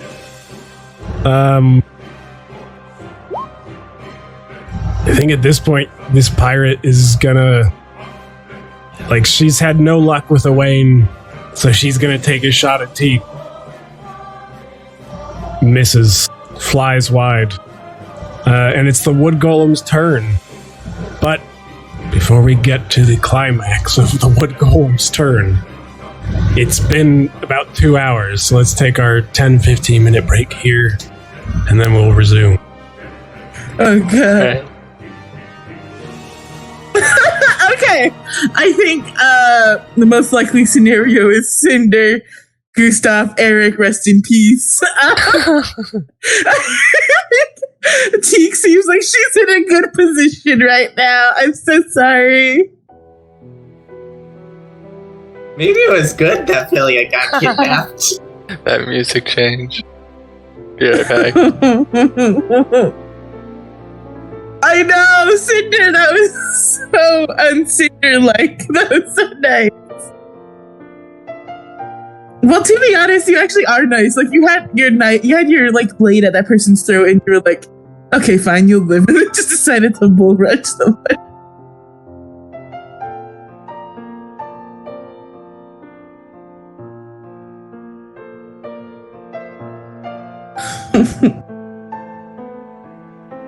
Eric. Why haven't Okay. the gods heard the sound of a cannon destroying the fucking pier?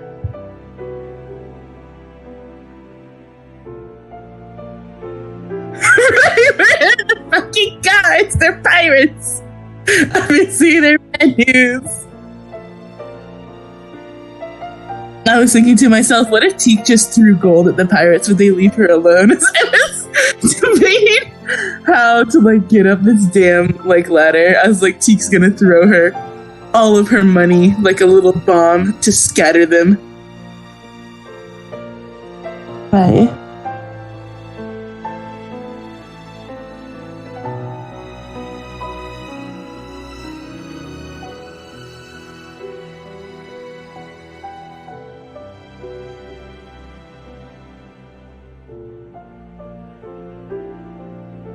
So, anyway, Eric's made a sacrifice for Gustav. Philia, it's safe to say this is setting up a precedent where you will also have to sacrifice Eric. Excuse me? Listen. No!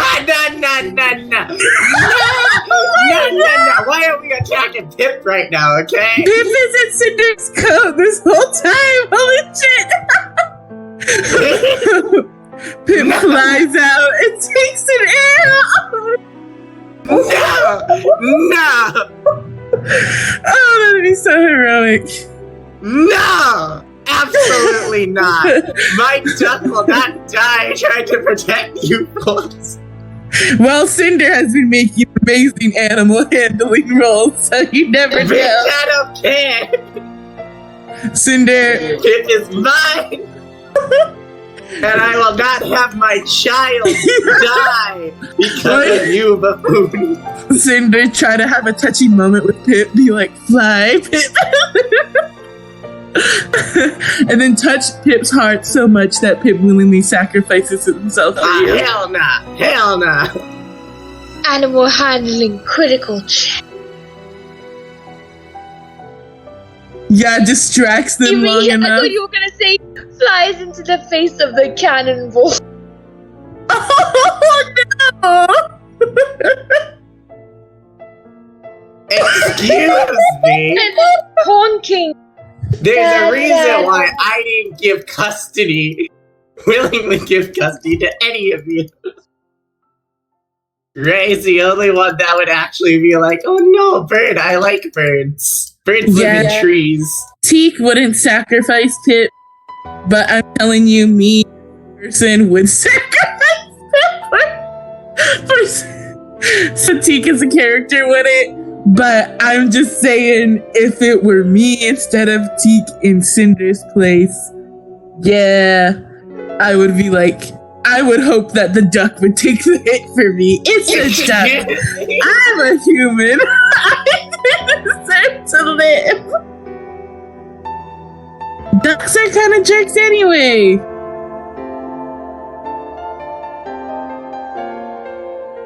I'm sorry, Philia. Luckily, I don't think Visick is listening, so we haven't planted these ideas in his head. I'll make sure to just casually drop it in conversation upon his return.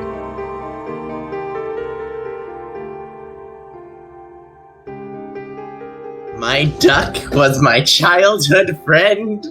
My childhood friend will not die. Right, well, my father figure died so you could live. So you need to have a little bit of, we need to give a little bit, okay? Okay, let's talk about your father figure, okay? He gave me a god, okay? He doesn't, you guys don't get an unconditional death. I got to live, but now I have this god thing. If my duck sacrifices itself, then you guys get to live and I'm out of a duck. You don't gotta deal with this god. You can always put the ring on Pip.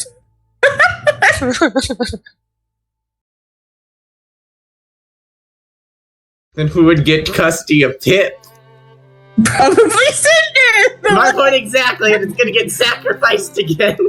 No, he would have the ring then, and all the duck would need to do is kill people to fuel it so he can stay alive.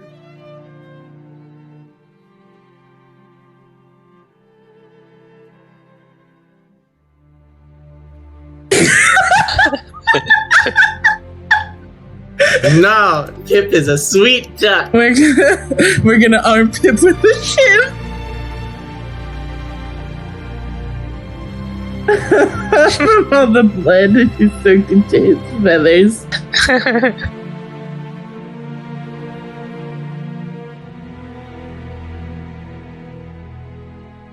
Couldn't I be kidnapped with my duck? Why would the Ashen Conclave want your duck? They obviously just want the fucking ring. No, they tried to kidnap Pip, but Pip was too strong. You should see the other kidnapper. Oh shit, you're right. That kidnapper. Dead. We just missed the dead body. Because Pip ate them. You're right. Pip unhinged his jaw like a fucking snake.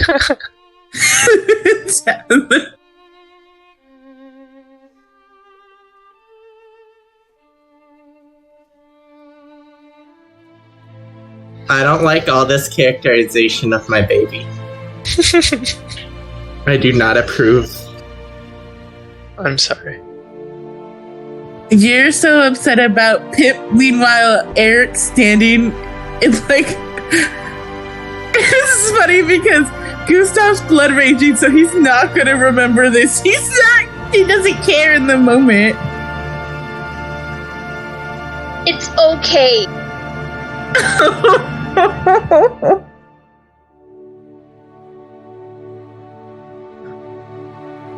Eric's like, my friend who's murdered hundreds of people. If you die, then I'm gonna look like the worst one. I can't let this happen. Eric's like, you know how much the ladies love a man who died a hero? It's perfect. It'll be fine. It's okay. I'll do my mourning now.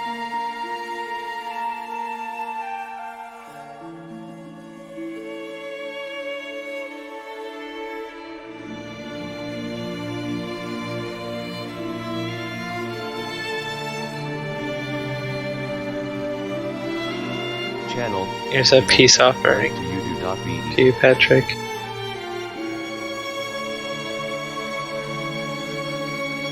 It's my peace offering.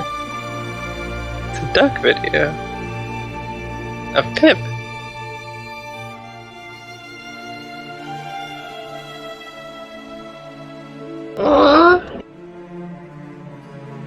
Wait, I'm playing at League. I need to open this up in another screen. That can't be on the same screen that I'm playing games on. Channel. Right. I see your peace offering and I raise this. Stop posting things on the Bumble. I have to split screen.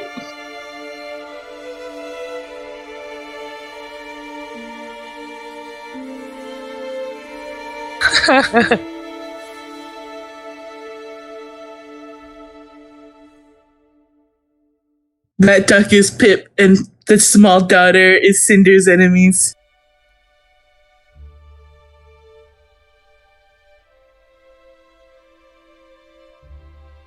Honestly, though, Cinder, if you really want a vicious, like, killer pet, you need a goose, I think.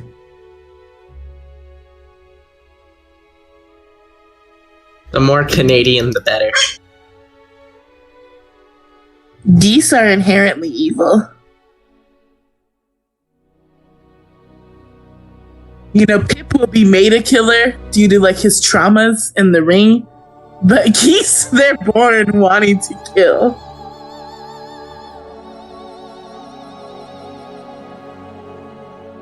Fun fact, swans are just white geese.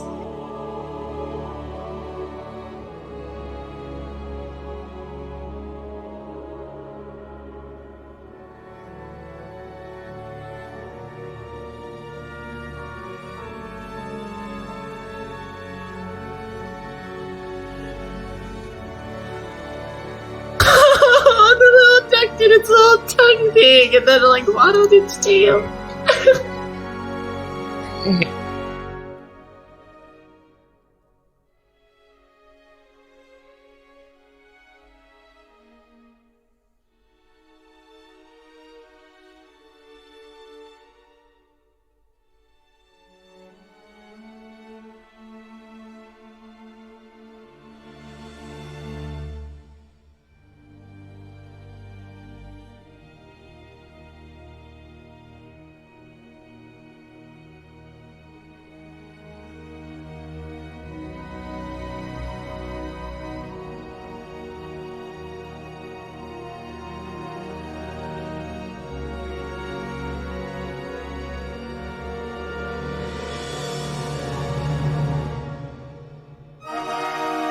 Wait, is that how ducks sleep? I don't know. That's how it seems to be sleeping in the video. I think if I've calculated right. Sorry, Patrick, you're about to talk. You did like 53 points of damage to this wood golem and stuff. Nice. You know how many pirates that would have been? I had So like many. 40 something damage to the pirates as well. Hell yeah. It's so sad. Gustav's like that one support who like does all the damage, but then everyone else takes all the kills. So they look way more impressive.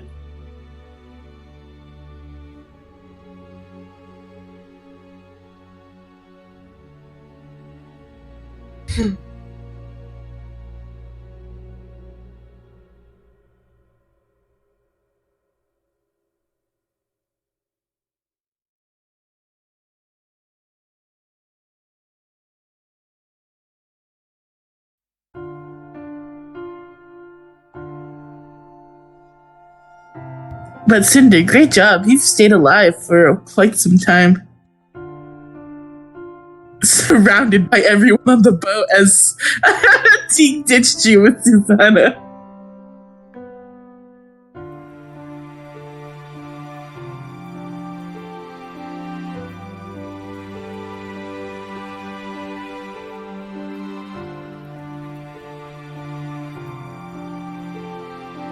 Stabby stabby time. Yeah, the plan would have been like, if Teak had been trapped on there with you, she would have just tried to claw her way out of that weak spot. Ella might have failed, and she would just keep going at it.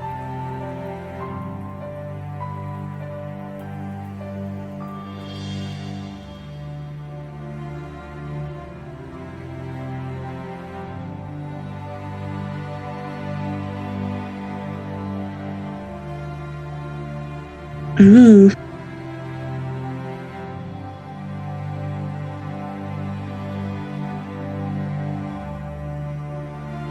He didn't manage to grapple you, did he? Okay.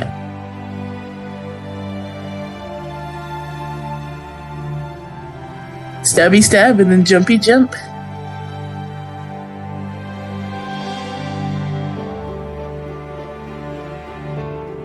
No! Oh! That would work as a distraction given that Pip's survival instinct would probably be to just fly away.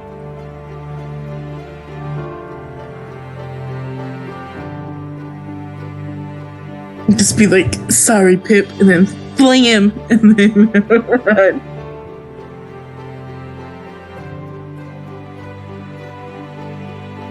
What's up, losers? Welcome back. Nothing much. Discussing ways that Cinder can sacrifice Pip to try to stay alive.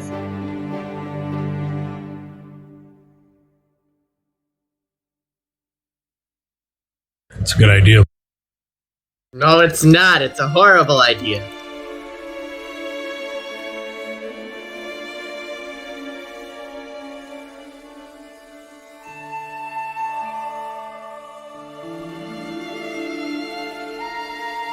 I mean, ducks can fly, Cinder cannot. So by throwing, Pip has a much higher chance of surviving. You know, if thrown into the fray. Plus, Cinder has been keeping him safe this whole time.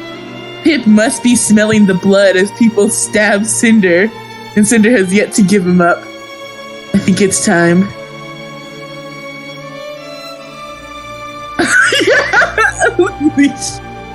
Unleash Pip's fury upon them.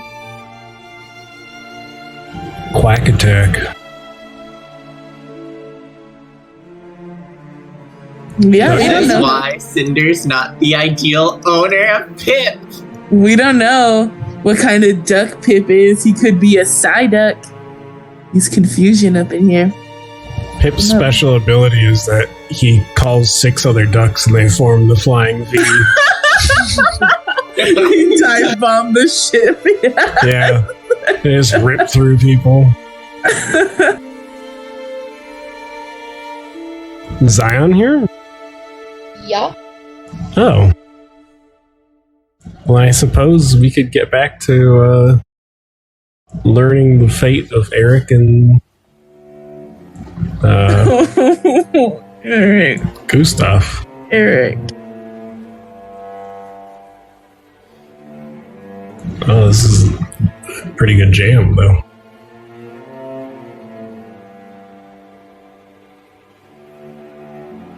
I'll leave it on so we can all imagine this scene in slow motion as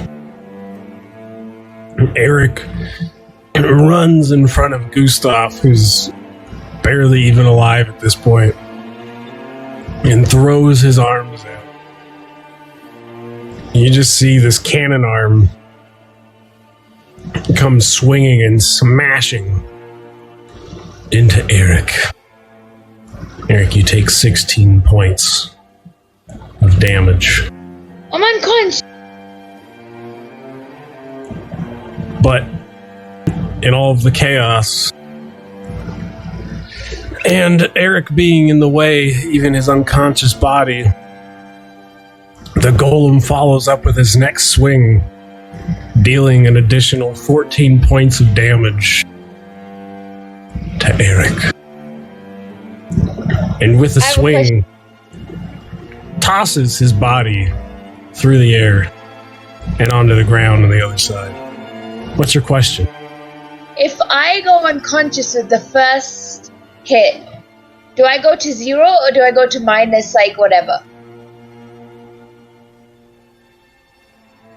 You go to minus whatever, I'm pretty sure. That's what we've been doing with Gustav, right? Although you Then I am dead. Goodbye. Gustav stabilizes, I think.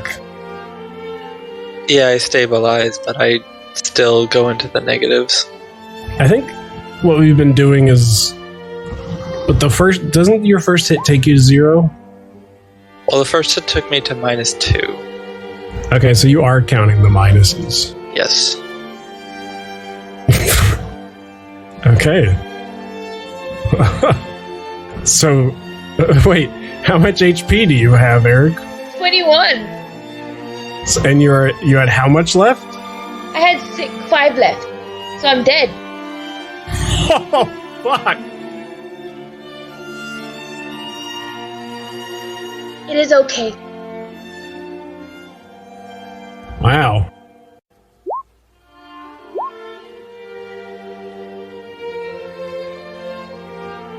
Jeez.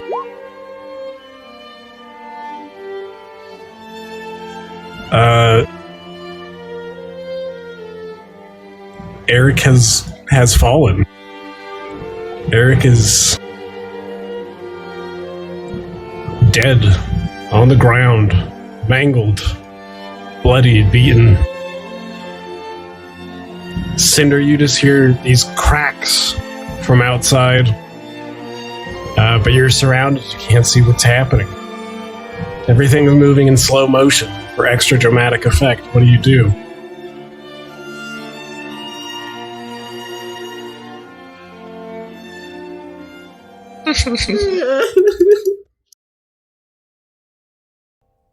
No, Cinder, we can't lose another one. Use pivot, you have to. This is one of us. You have 3 people. These 2 guys are on the top deck of the ship.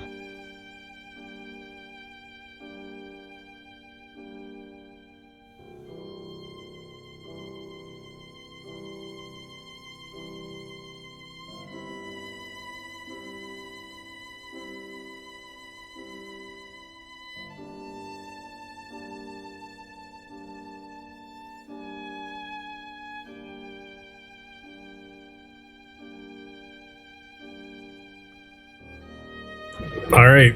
So you're gonna do it as a charge so you can move through, or are you gonna try and push her first and then move through?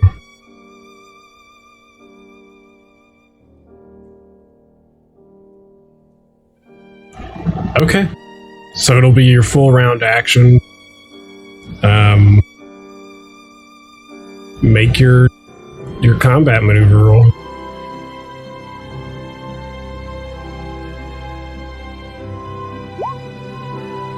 Jesus Christ. You gotta be fucking shitting me. It's above 10, come on. It's above 10, but it's still not good enough. Can Pip help? No. God, this music's more appropriate than it's ever been. All in slow motion, you are pushing against this woman, and she's still got her back to the wall, Cinder. And she's just stopping you from getting out, and you're just struggling there, unable to break past her.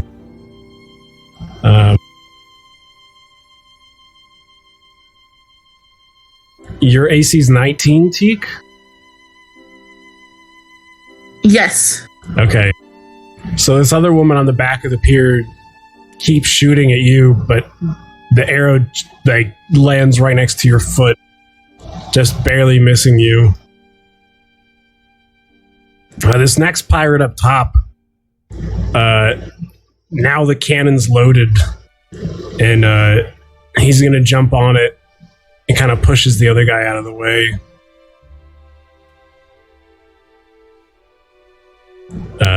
And starts taking aim. The pirate with the net is gonna reel it back in and just try and outpace Wayne at this point, I think.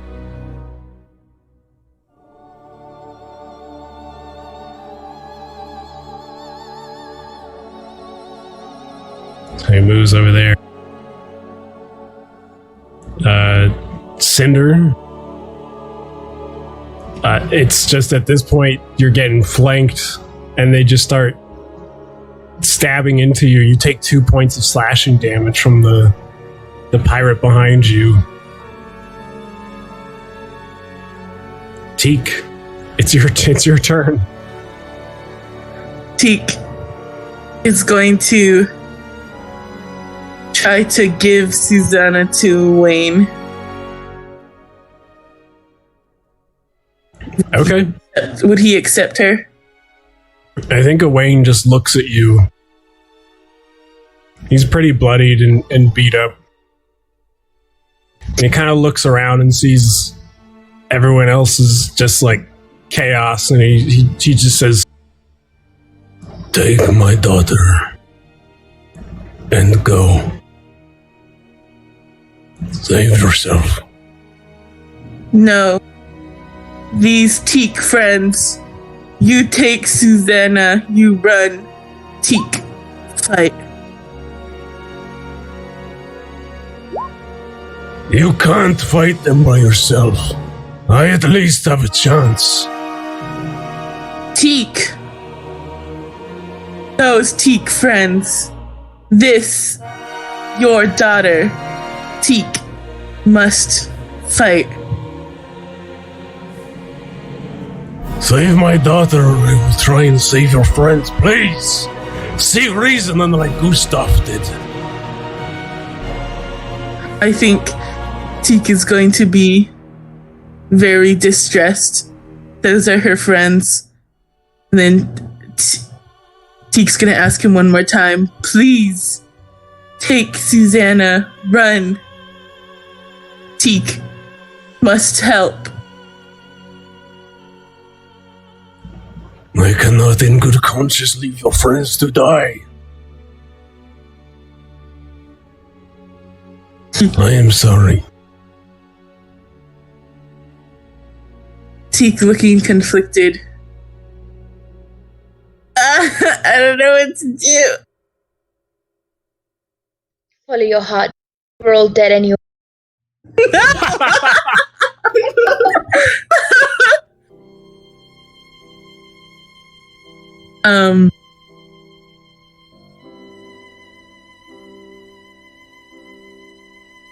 I don't know what Teak wants to do. Okay, I think Find the steward man, and that guy gets T. Corvus working at the dumb inn. Where is he? Yeah, I think Teak is going to try to run off and alert the guards with Susanna then. But her intent is she's gonna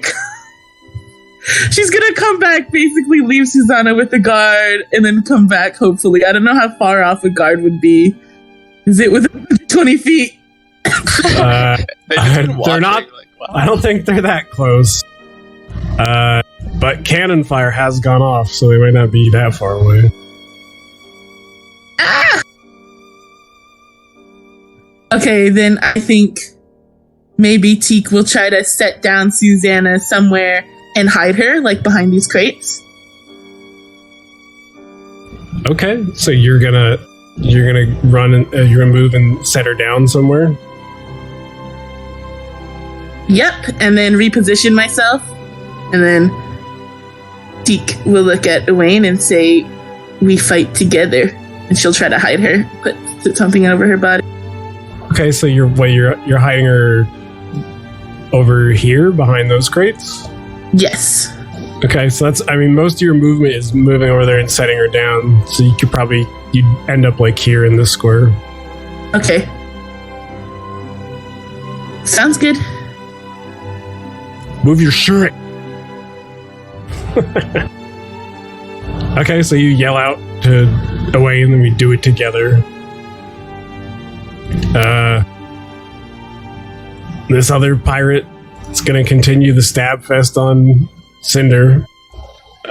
Cinder's still getting some dodges in, so he manages to breeze past this one, but the other one now is got you flanked as well, but she also misses, so Cinder's still alive. The one up top fires her crossbow and misses. Gustav, this is it, my friend. This is your moment of truth. My final act of strength. Yeah. Gotcha! The sword breaks against his iron frame. How many rounds do you have left until you're out of rage or whatever? 10. Oh, nice. Gustav picks up his sword and just like with the remaining strength of his almost just drops it down, and this wooden golem just sidesteps it out of the way, and the force smashes the stone beneath Gustav, but unfortunately it does not connect. This other pirate at this point is going to start loading the next cannon as his friend aims the other one.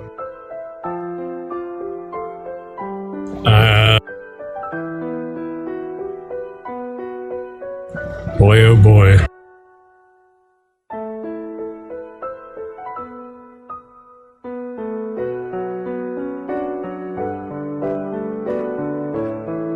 Can do it. Yeah.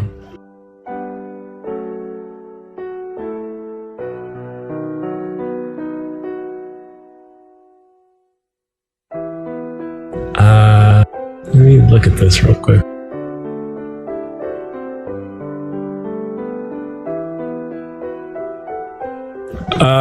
Yeah.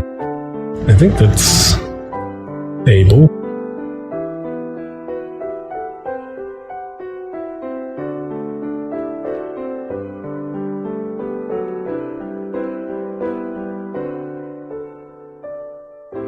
Wait, hold on. Give me 2 seconds. Let me look at something real quick.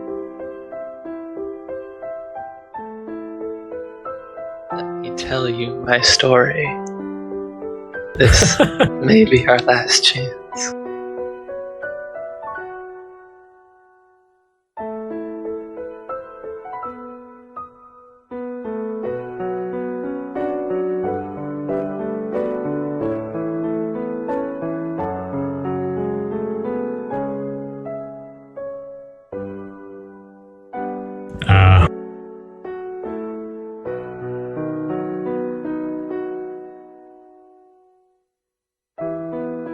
I think Owain can hear the smashing of Gustav's sword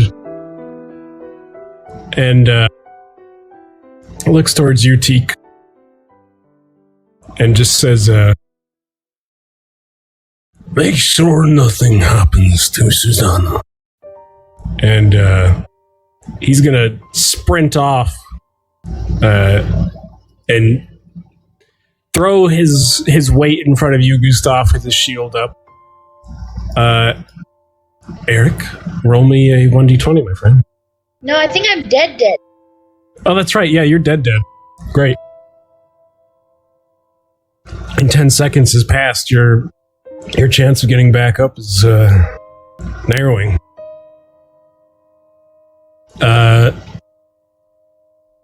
Pirate woman sees Owain leave and is going to move up, try and take the advantage. Misses. Unsuccessful. The wood golem, blocked now somewhat by Owain's path. And you can see it just starts beating on Owain's shield. The first attack doesn't connect, but the second one, as it smashes with its cannon, kind of dents his shield and starts pushing through, and he suffers a decent blow. Cinder, you're nearly surrounded.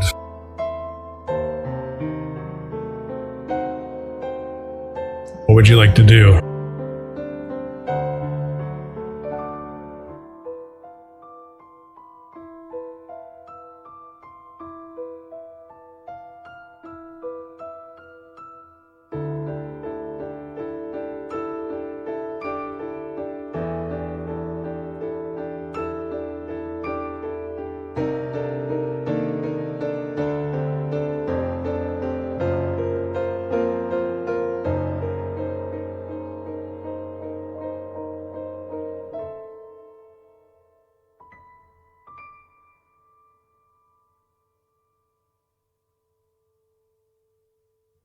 Okay.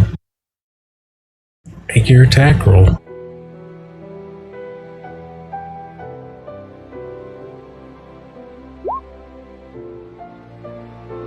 Nice. I guess your damage isn't that nice, but you whip your... Do what as a 4-round action?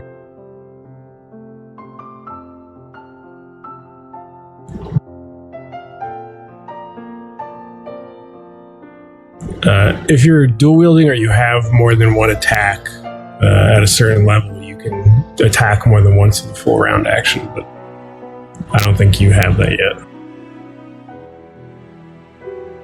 So you whip your sword around and slash her, doing some damage, but not a significant amount.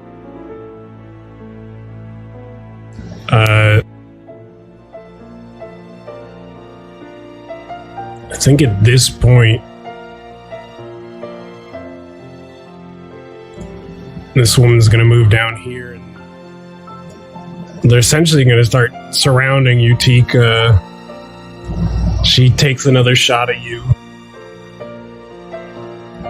You take 3 points of piercing damage as a bolt slashes your leg as it whizzes through.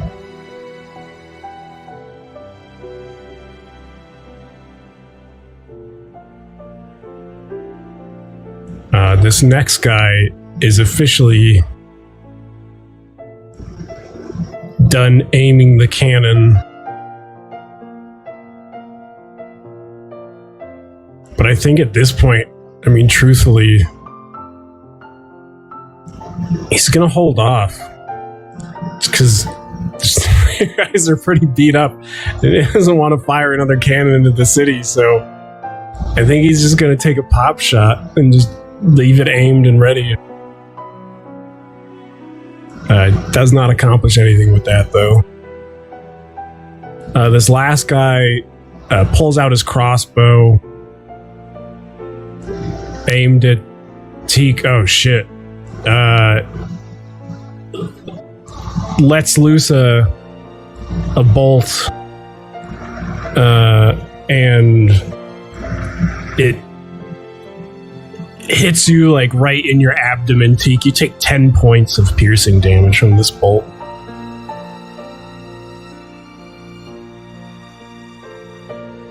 How you doing, Deke? This is depressing. Good. You know, not too great. Oh, no. Pirates surrounding. Well, the first one at least. Pirates surrounding Cinder. Miss. Teak, it's your turn. You're kind of surrounded by enemies. Teek's gonna run up and she's gonna smack her, Okay.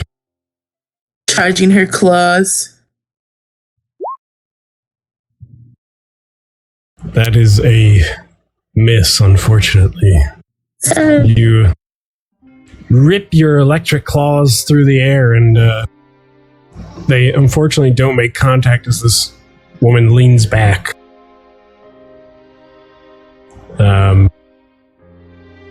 The next one surrounding you, Cinder,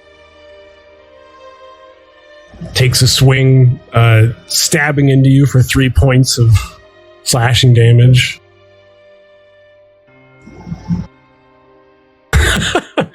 Let's see what the next one does, because it's the next one's turn. And this one's flanking you, so that is a hit. And you take 8 points of slashing damage this time. They're kind of just beating you down, roughing you up. And, you know, you're doing a good job of avoiding them, but they're just surrounding you at this point nearly, so it's difficult. Oh my comments sending.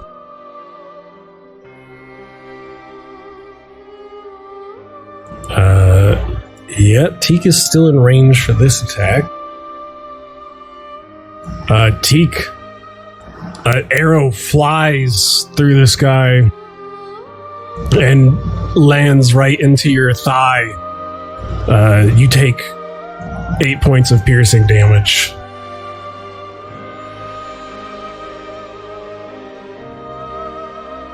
Okay, Teek is unconscious. Oh, No. Jesus. I'll kill them all! I'll kill them all! Gustav. Watch out! Hacha.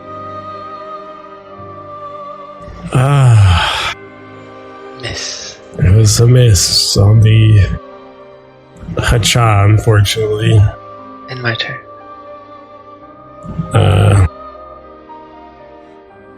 Yeah, this sword comes down with a great force, but unfortunately, he's too weak to connect. And these pirates are just gonna start raining it down on you guys. That's a miss.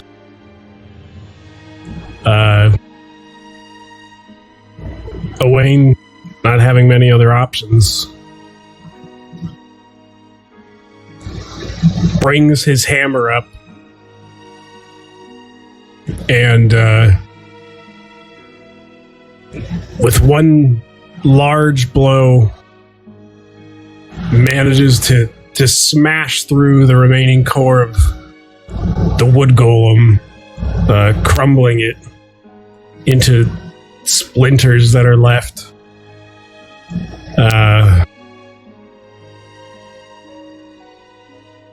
But things aren't looking great. The wood golem has been felled. Just no longer. And Owain starts looking around at this point, not really knowing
was like, fam, alright, I guess I should try to take care of one of these guys over here at least. We're back on the damn boat.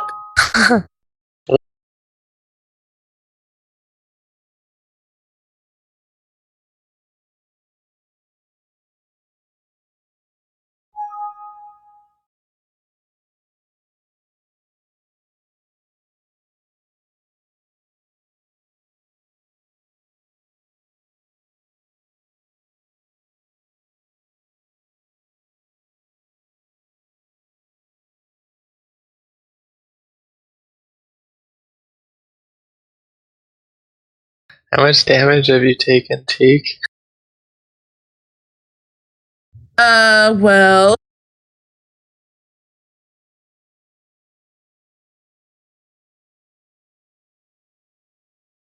So she was doing all right up until the guy got that crit hit and took 10, and then she was down to 5. So she took all of her HP, so 29. So she's taking like 32 points of damage. Oof. Welcome back. Welcome back. It's your turn.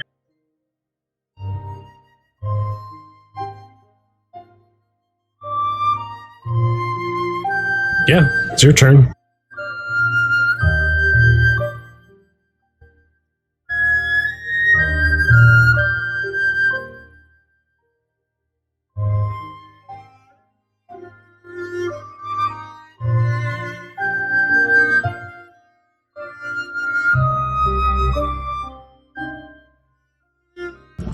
Lots of cargo boxes. There's some cannons, cannonballs, gunpowder.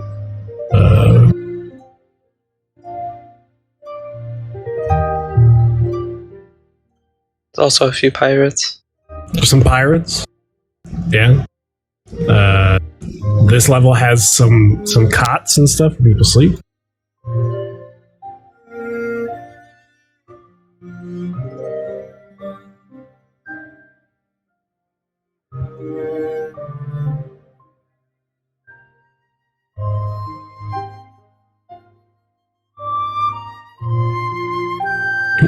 There's stairs up to another level. There's the stairs down. There's the cannon ports. But like that's pretty much it.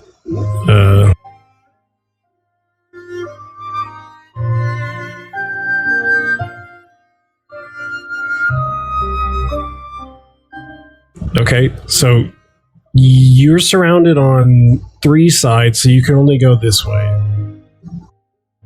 But you will provoke attack of opportunities.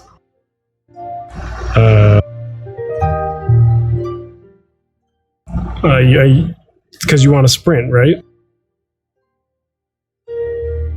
Okay.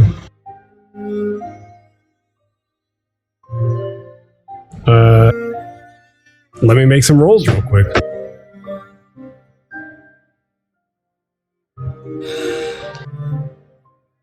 Dear God, Cinder. All right, so you start sprinting towards the top, and they all kind of start swinging at you, but you manage to evade their blades. How much longer is your mage armor on, by the way? Is it like an hour long or something? Yeah, don't you have mage armor on? Something, whatever it is.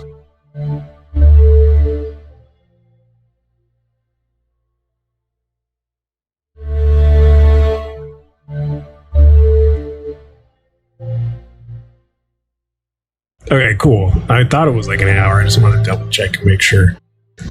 Okay, so it's 30 feet to the stairs. Like, where do you want to go? You can get up the stairs. You can be next to the cannoneers. Pretty much as you run up the stairs, you see Owain bloodied, battered, armor dented at the, like, foot of the boat.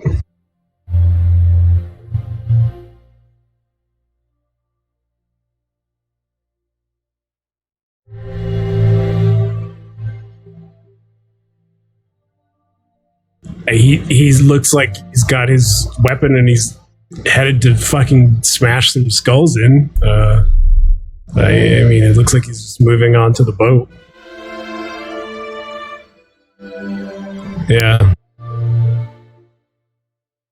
Zion entered channel.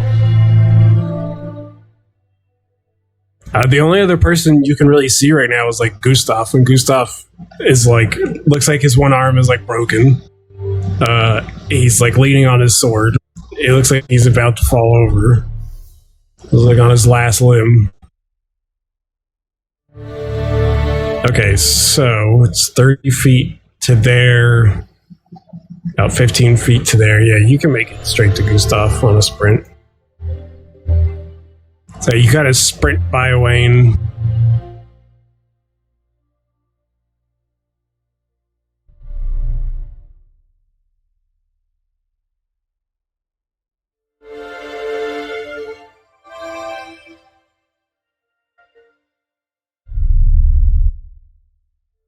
As you're sprinting, he's like, "Save your friends. Find Teak. Find my daughter. Get out of here."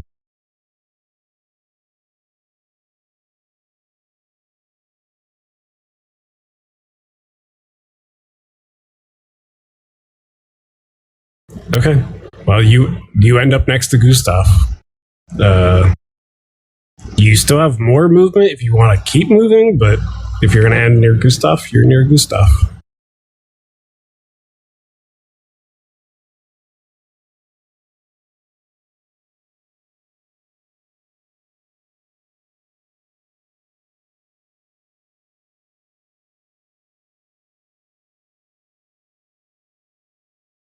Yeah, you have enough movement to get back in here. And you notice, like, Gustav's in a weird kind of trance when you talk to him. He doesn't really respond to you or anything. He's just heaving heavily.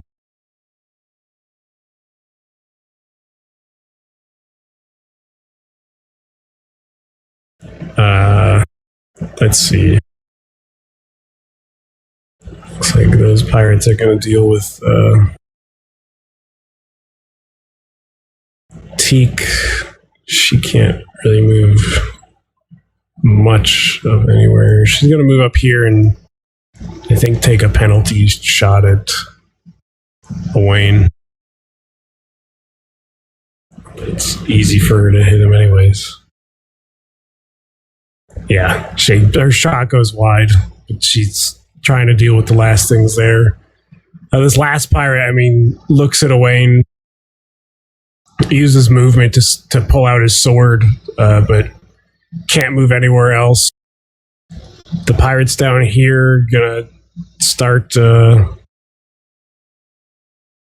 taking care of our pal Teak. Like, healing her? Yeah. Oh, that's nice. Yeah, they're doing a great job. These other enemies, seeing that, like, they see Cinder sprint off, and they're going to start sprinting in that same direction, and they kind of end up in front of a Wayne blocked. Teak, roll me a 1d20 for your check. Death save. Okay, one in the positive, not bad. Next pirate, also running up towards Owain. And the last one does the same thing, sprinting up to Owain. This woman over here doesn't see anyone except Gustav. But Owain's right there, and Gustav looks like he's about to die, so she's gonna switch to her sword. Well, actually, no, she doesn't have to. She's gonna shoot it away. And misses horribly. But she will move up to get a better line of sight here.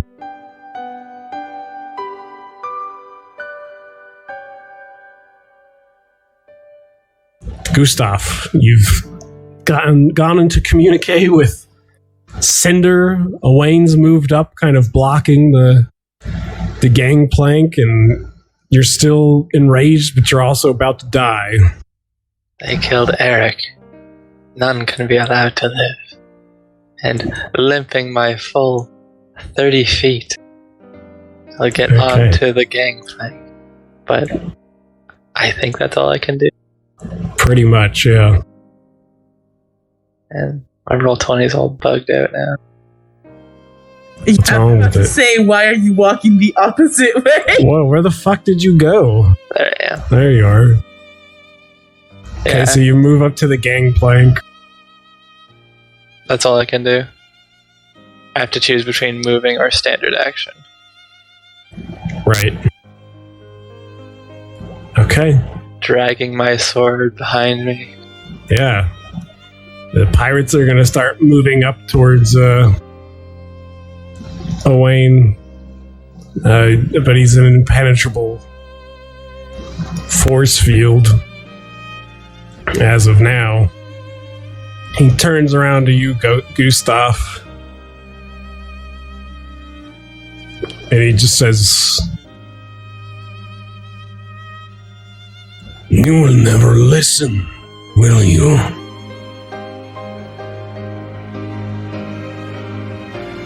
And his first attack is on the gangplank. He picks up his hammer and smashes it, leaving you to fall into the water below, Gustav. And then he immediately turns around and swings his hammer into the woman next to him. And caves her skull in, killing her.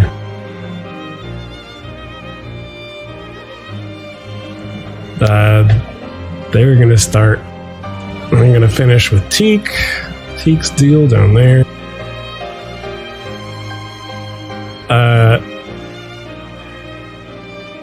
Cinder. You see Gustav move up behind Owain, and you see Owain smash this gangplank.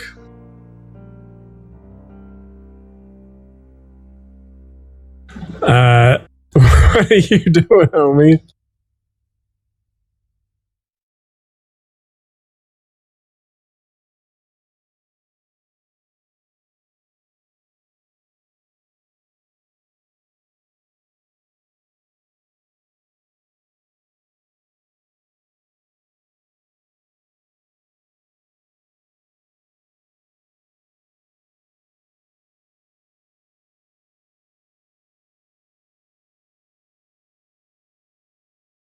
You haven't seen Teak yet.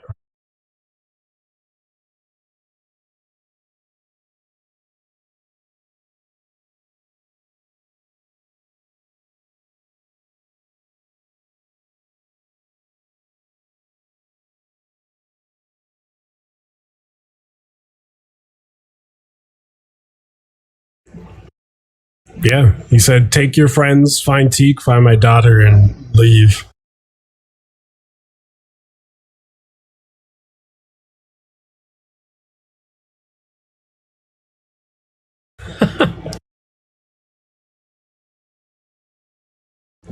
You need to roll a special wood golem, Abel, that has a cannon arm. 2 cannon arms. It only has 1 cannon arm, but yours is gonna have 2, huh? Yeah. 3 cannon arms. So what are you doing, Cinder? It's gonna be it.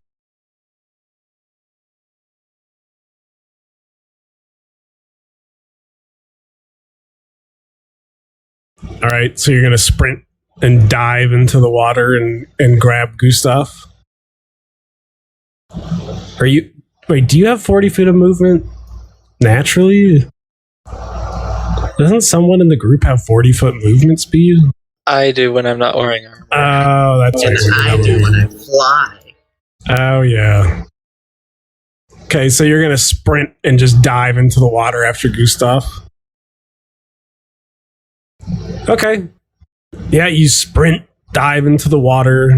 I'll say Gustav's pretty heavy, but he's in the water, so You 40 foot of your movement is sprint. You have 80 foot of movement left, but you're moving at half speed in the water. So you can move another 40 feet with Gustav in whichever direction you want.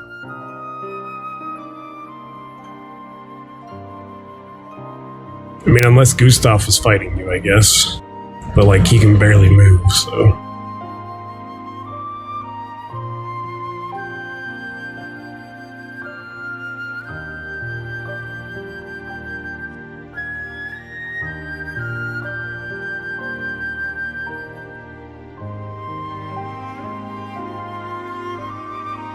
Okay, so are you gonna like try and hide on the under the pier, or are you gonna go just straight in a line? Okay, so the pier would end if you wanted to move the full 40 feet. You'd be out in the open, but that's up to you. If you want to stop under the pier or not. Okay, so pretty much you'll end up around here. Stack you guys together, bros for life.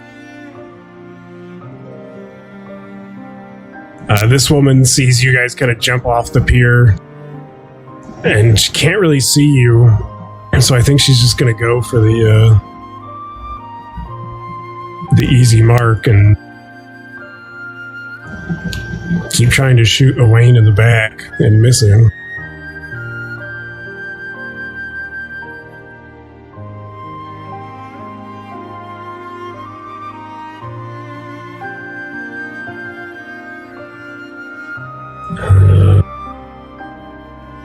Okay. Rolls happening up there. People dealing with teak down here.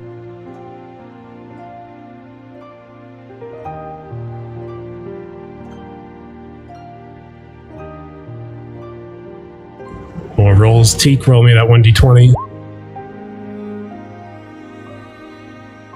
Nice. Nice indeed.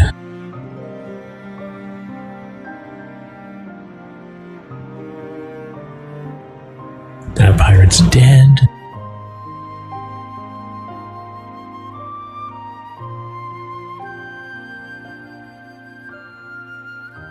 Okay.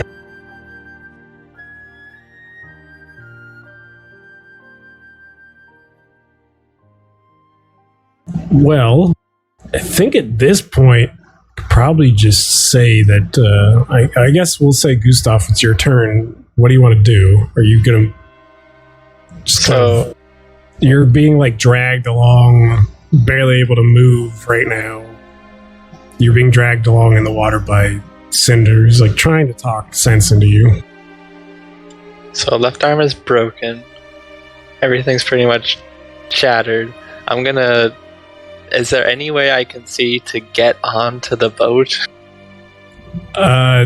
Farther away, there's a spot where you can climb onto the boat. There's like a ladder next to where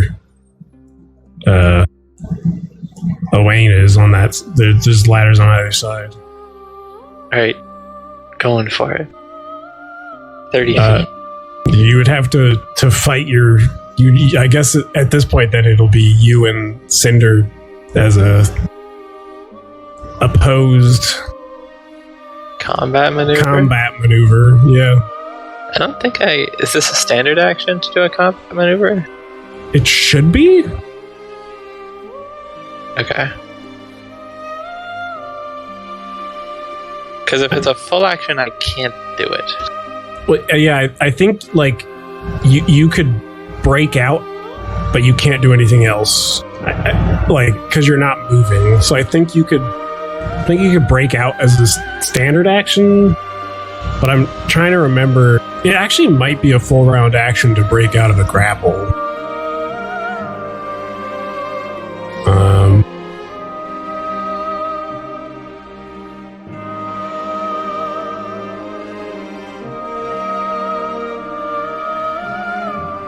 Okay, if you are grappled, you attempt to break the grapple as a standard action by making a combat maneuver check equal to your opponent's combat maneuver dice or whatever the hell it is.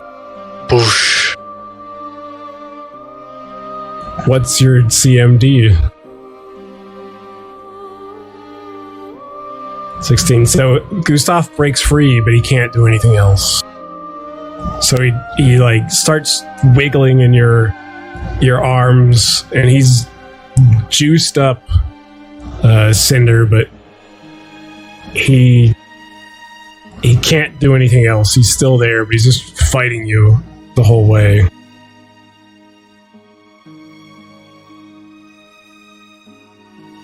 Don't worry. Just 7 more rounds.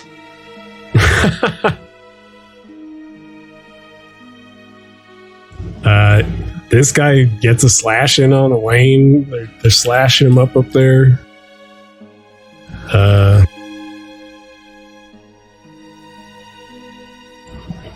Time for Wayne to bring the pain.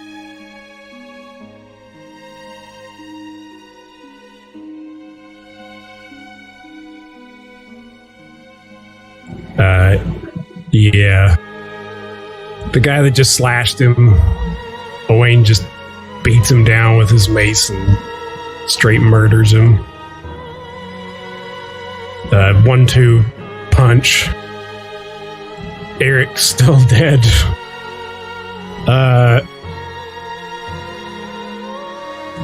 The ones down here have tied up Teak at this point, so she's gonna start moving up.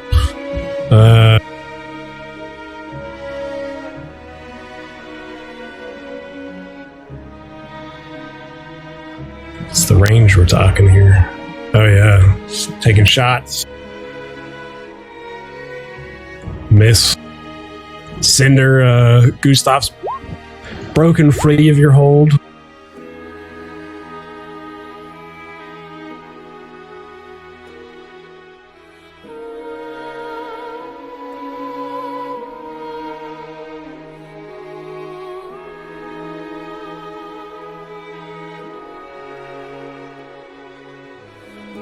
True. Don't forget Bloodthirsty. He's also bloodthirsty. If you can help me get on this ship, that would really help me out.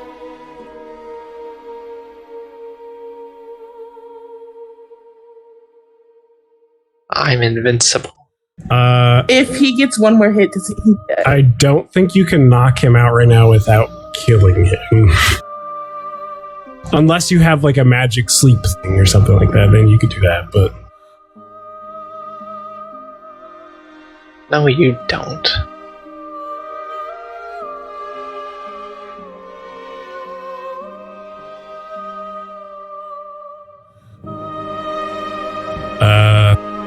He could hurt you. Because we don't know about the attack of opportunity thing. Exactly.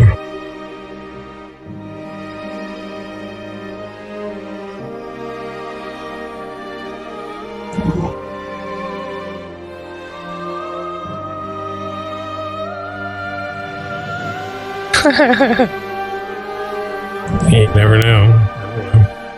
Bet it all on the friendship. For all he knows, you could be casting a heal on him.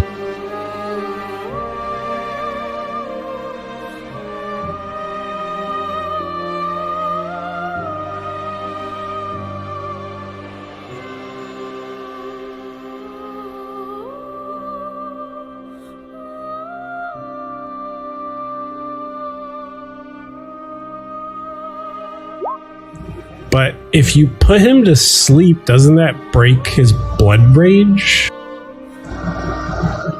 Abel? Like, I guess that would be up to you. Like, I've flavored it that I can't turn it off. Yeah, I know mechanically wise in like 5e, if someone goes to sleep or unconscious, it breaks their rage. So I don't know what the details are, but I would say, yeah, probably could break his rage if you put him to sleep. Not that you would know that, but...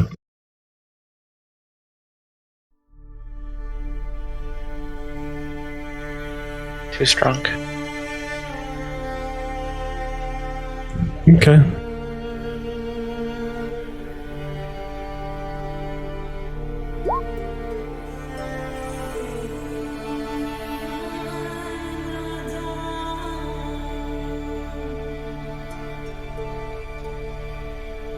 Sure, you try and psych him out.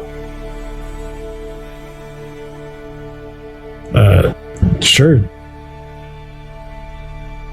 It's the same sleep thing you used before? Okay, yeah, will save DC 13.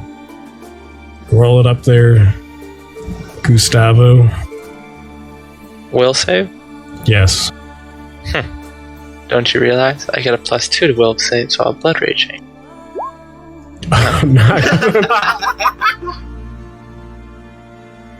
It does say if the blood rager goes unconscious, it immediately ends. Okay, yeah. So Gustav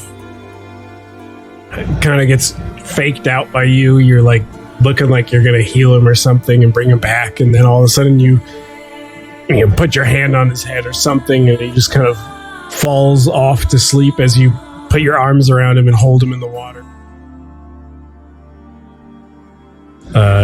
That's your turn, I imagine.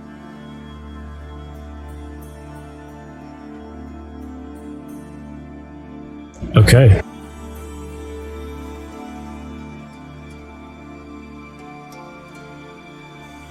Sure.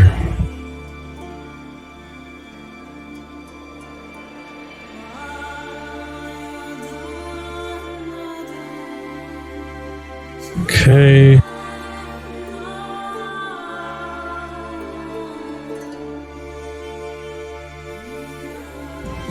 It's an action for that.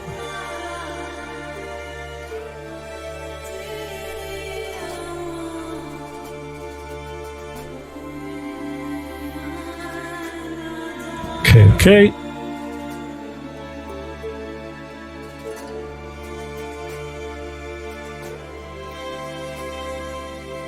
Teak, one last 1d20, or maybe not. Come on, T. Roll that nat 20. Break out of the bonds. Kill them all. Okay, you got 2 positive and 1 negative. Pirates keep stabbing. There's a lot going on. Gustav is asleep for this round. That pirate is dead. Owain's turn.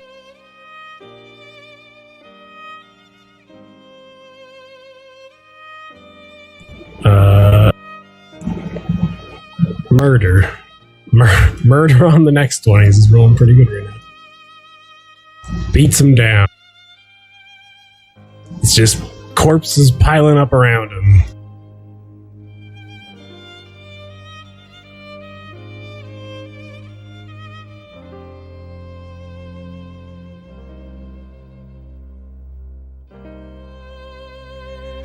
They're all still shooting like crazy.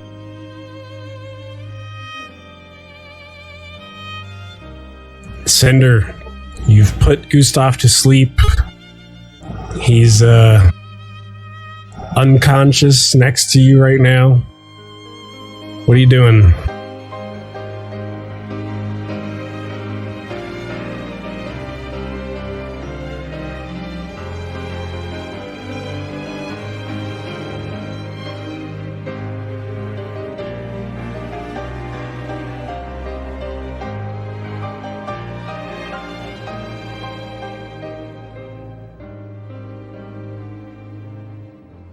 You could get all the way to there. So if you want to move your icon there, I'll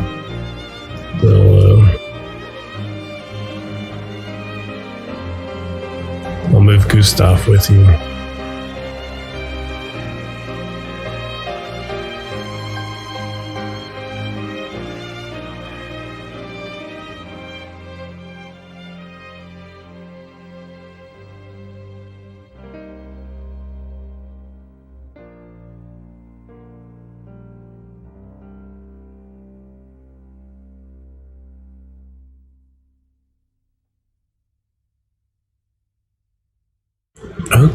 Okay. Teak. 1d20. Alright, so you're stabilized, Teak. You are unconscious but stable. Oh, hear the music, guys? Everything's gonna be okay. Everything's getting better, guys. It's all gonna be alright.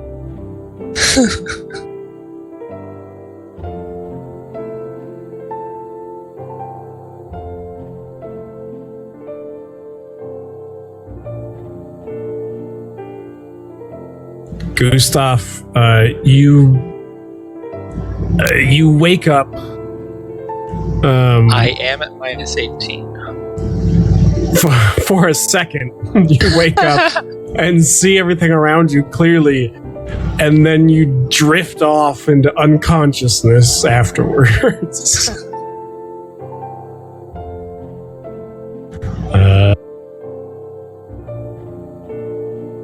Owain continues his absolute beatdown, murders another. He's just going ham up there. He's just murdering all these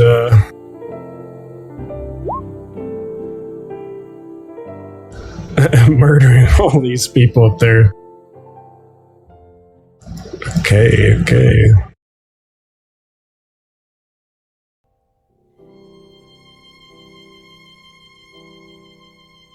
He's getting lucky right now. The other things that are hitting him are doing like no damage. Cinder, you kind of see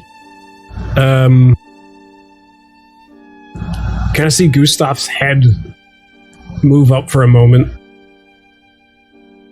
but quickly kind of falls back down. A little blood comes out of his mouth. Looks like he's unconscious again. What are you doing?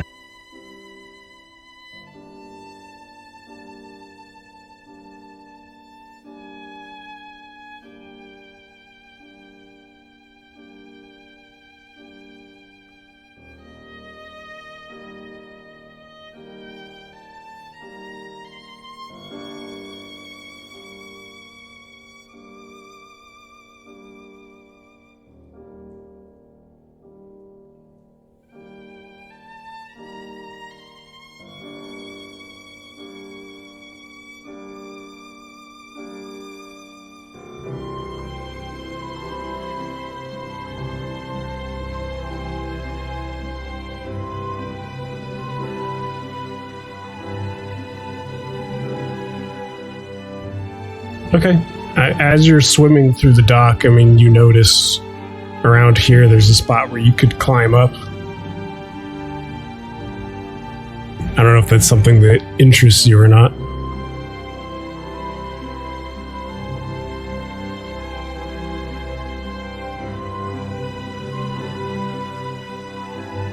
You really, I mean, you can hear every once in a while the whistling of arrows and such through the air, and some smashing on the boat, but other than that you really don't hear anything, and you're not seeing anything, because over this way where you can see, there's not really any sort of commotion.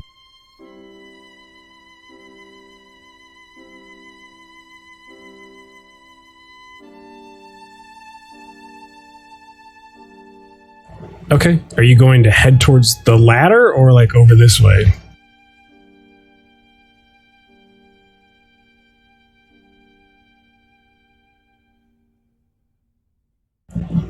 Okay, sure.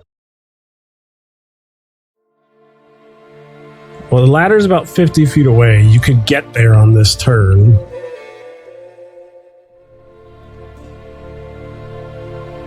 Okay.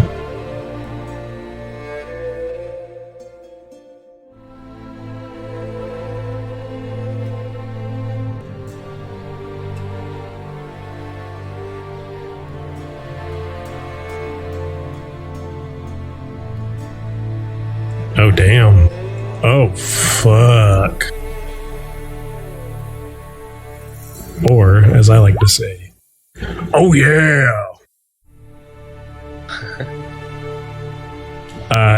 the one you guys like, I guess you don't see, but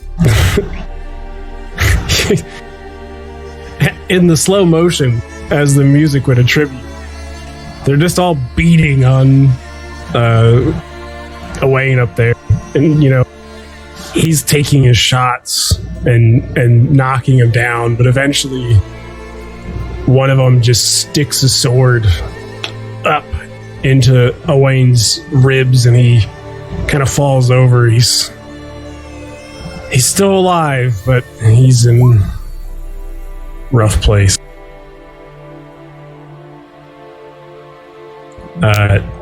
Teak is stable but unconscious. I guess for shits and giggles, Teak, you can keep rolling. If you get a nat 20, I'll let you regain consciousness.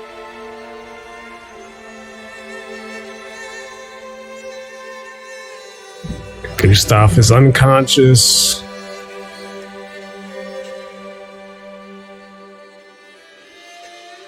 Could I lawyer that I am conscious? In what way? Because I'm real strong, so I don't know. probably just wake back up. Thought you were giving a real lawyering. It would help if you were conscious, but unfortunately you're not. Wayne kills another one, but he's stumbling around on the top of the boat. I think at this point, it's once again, Cinder, it's your turn.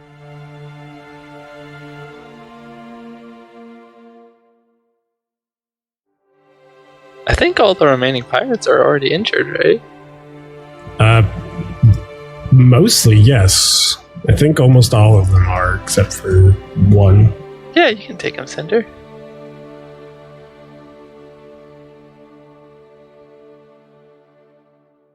For Eric.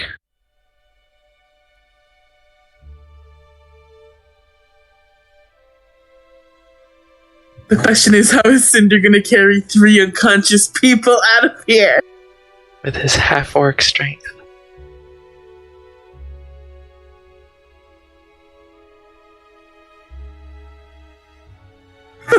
Excuse me? I am a gorilla.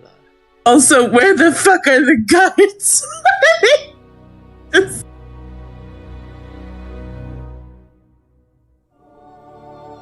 As long as we've been playing, the thing you always have to remember is I think it's only been 78 seconds. Yeah, it's been only a little over a minute since that you guys have actually been fighting here.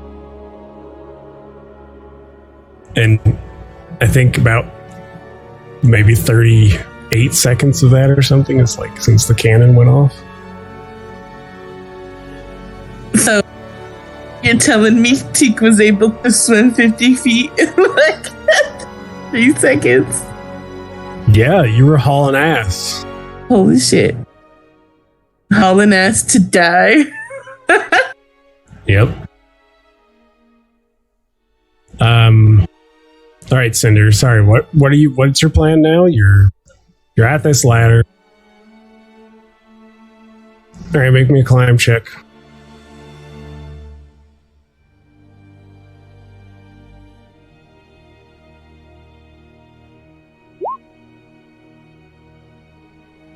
You're on the ladder, but it's going to take you some time. You're a quarter of the way up. You're having a tough time with Gustav's heavy ass body.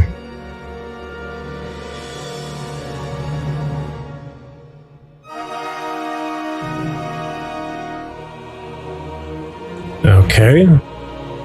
I'm going to ixnay the regular tour and just make the rolls one at a time now, pretty much. Which means that he moves over there. Smacks and kills her. So it's pretty much cleared out the boat at this point.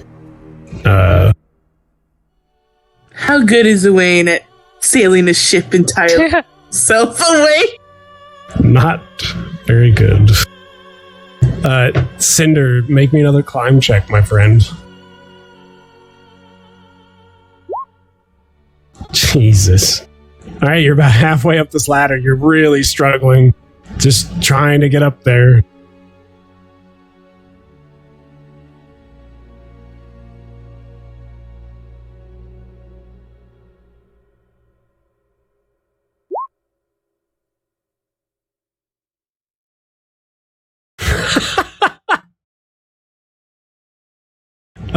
All right.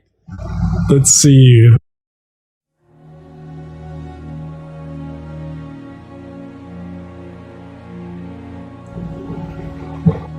I guess Owain's gonna try and jump across because he has no other option. Maybe you shouldn't have destroyed the gangplank and we could have worked together. If he hadn't destroyed the gangplank, you would be dead, Gustav. You know this. Pshaw. Oh, he rolled really good, actually. So you see this big lumbering man, just like weakened. He like almost falls as he jumps across and lands and like falls to the ground. He kind of pulls himself back up. Superhero landing? No, like the complete opposite. Like he lands and like falls down pretty much. Like he's weak as fuck. Yeah.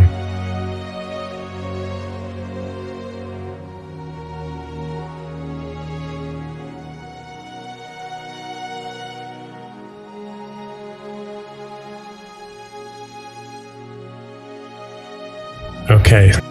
Cinder, another climb check, if you will.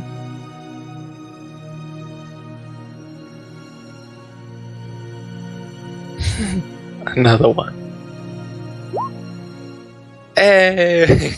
Hey, you made it to 10. So you hoist Gustav and yourself up over this ladder, and you see Teek's unconscious body in front of you.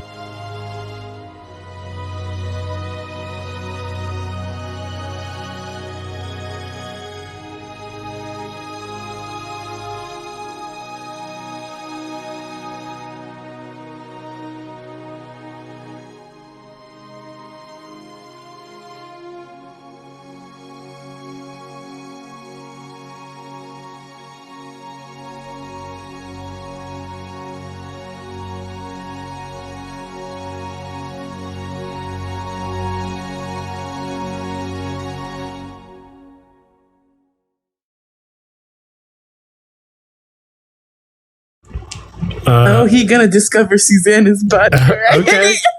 Yeah, if you're gonna use your full round action, yeah, you can move him over here. And I mean, yeah, as you do, you're like dragging Gustav over there, and you see Susanna's unconscious, tied up body behind the crate as you're moving Gustav over there.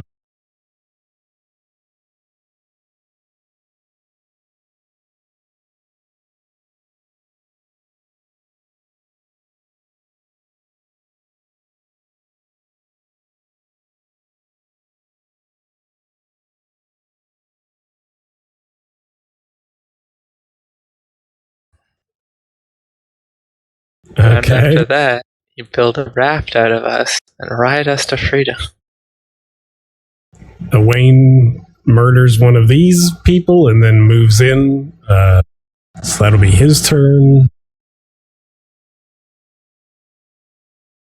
We'll jump back to you again, Cinder. It's your turn. Wake me up, I'm stable. Okay, he's over here, you're saying? So we're over there? Okay.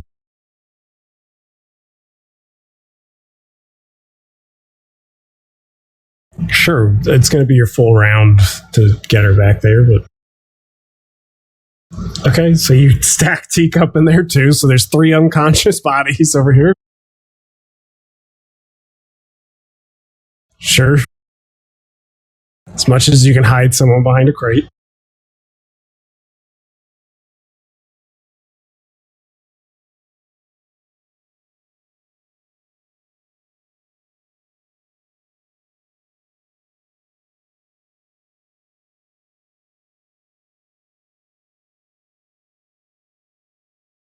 Okay.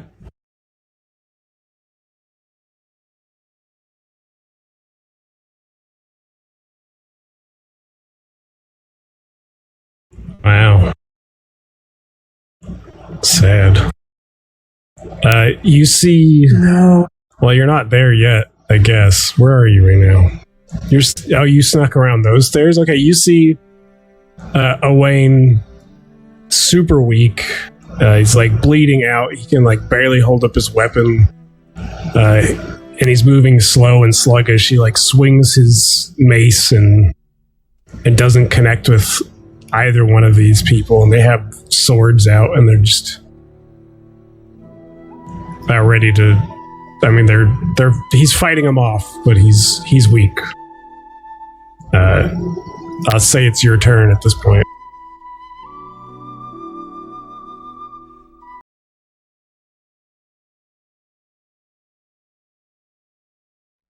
Okay, you're gonna flank him? Sure. Well, it makes sense if you were to attack the one that you could flank, because Wayne's on the other side.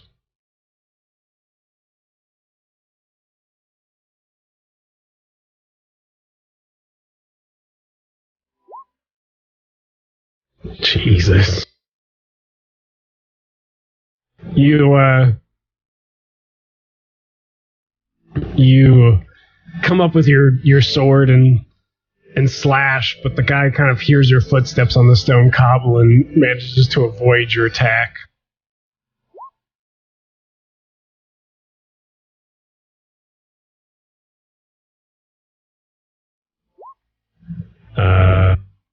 Let's see. Where was I in the turn order?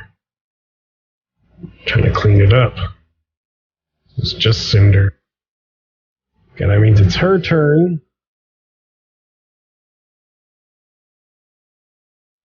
She swings around trying to hit Owain, but this guy's going to take a 5-foot step to the side and go after you, my friend.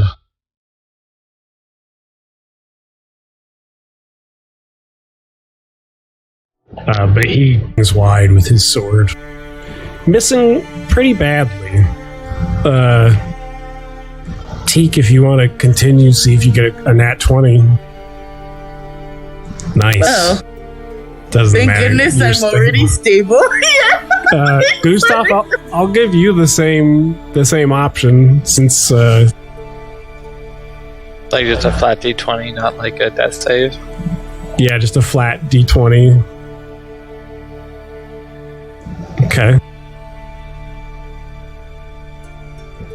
Owain's gonna kind of step over to this woman and swing his hammer.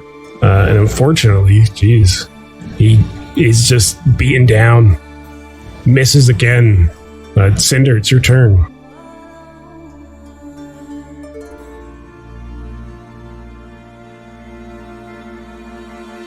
Come on, Cinder. Oh my god. Cinder's the worst. Oh no. You notice he's only bad when he's trying to be heroic and save someone? I did notice. I noticed hardcore. It's the pressure. He can't take the pressure of being a hero. It's just... You know who she's can? gonna... The guy you put to sleep.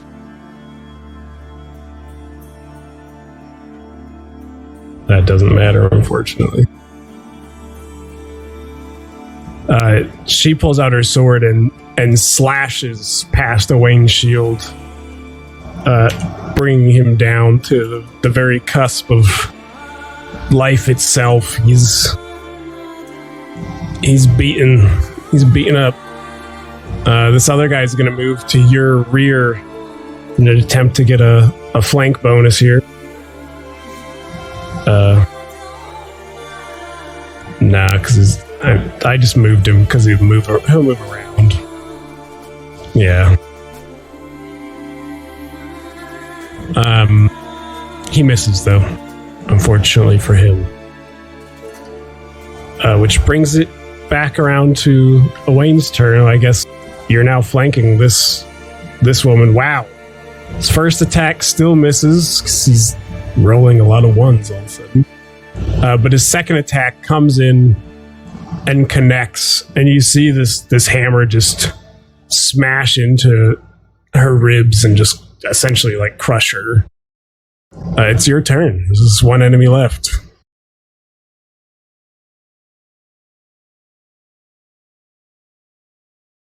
Sure. It's like somewhat crowded by barrels, but you can still be in that space. This is your moment.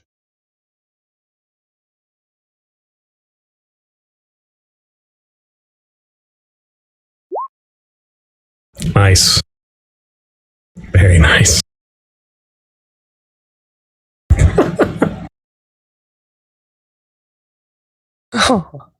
My God. Yeah, this guy's gonna... I think he's a little scared of Wayne, but you're also right here. No. This guy's having a bad day. It swings, but you're too quick. Wayne moves up with his hammer, swings once, and catches this guy off guard, cracking him for a hefty blow, but he's still alive, still conscious, blood kind of running down the side of his head.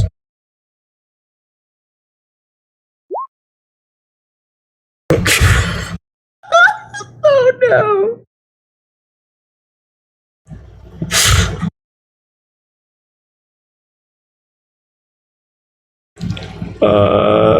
No, it's +6. Yep, +6.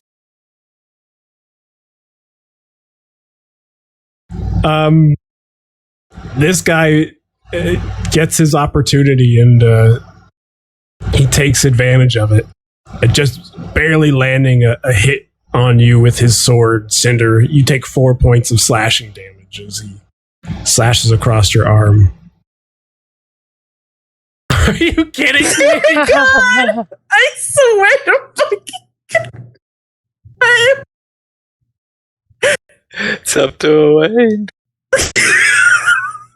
Oh my I don't God. know where the bodies are hid. Well, it comes down to this.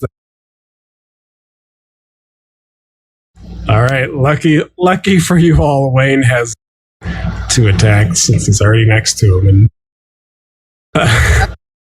If I'm not mistaken, Wayne has killed every single person. has he really? Yeah, I think. Yes, except for the very first one that Cinder killed. But that was. Zeke did witness that. Dear God. Well, But- for the last and final time, Wayne brings his hammer down, and this time he's so angry and upset. He brings his hammer down with such force that this guy's head literally explodes with the force, and there's nothing left of it as blood splatters all over Cinder's unconscious body and Wayne's armor. Gosh, I forgot the music stopped at some point too.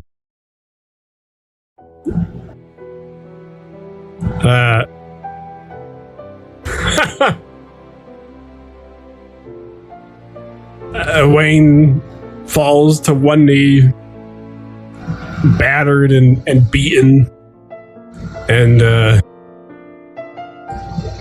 retracts his shield and kind of falls down. Cinder, roll me your 1d20. Your death save. Oh no.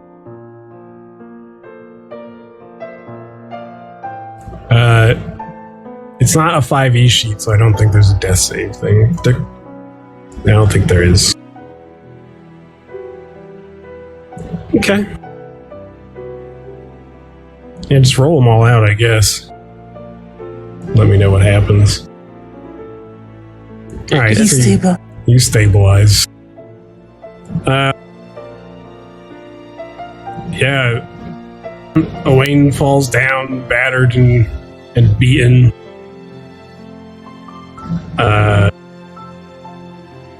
And things are looking grim. I think we'll just end the session there, and we'll pick up here next week and find out what the hell happens. Yeah, I know. You did walk past his dead body. So He you ran might have past his body, but there were also bodies around it. Hard to tell. Let's have a low perception. His perception is pretty bad. It's like, Right, make a perception check right now and see if you noticed it while you were running. This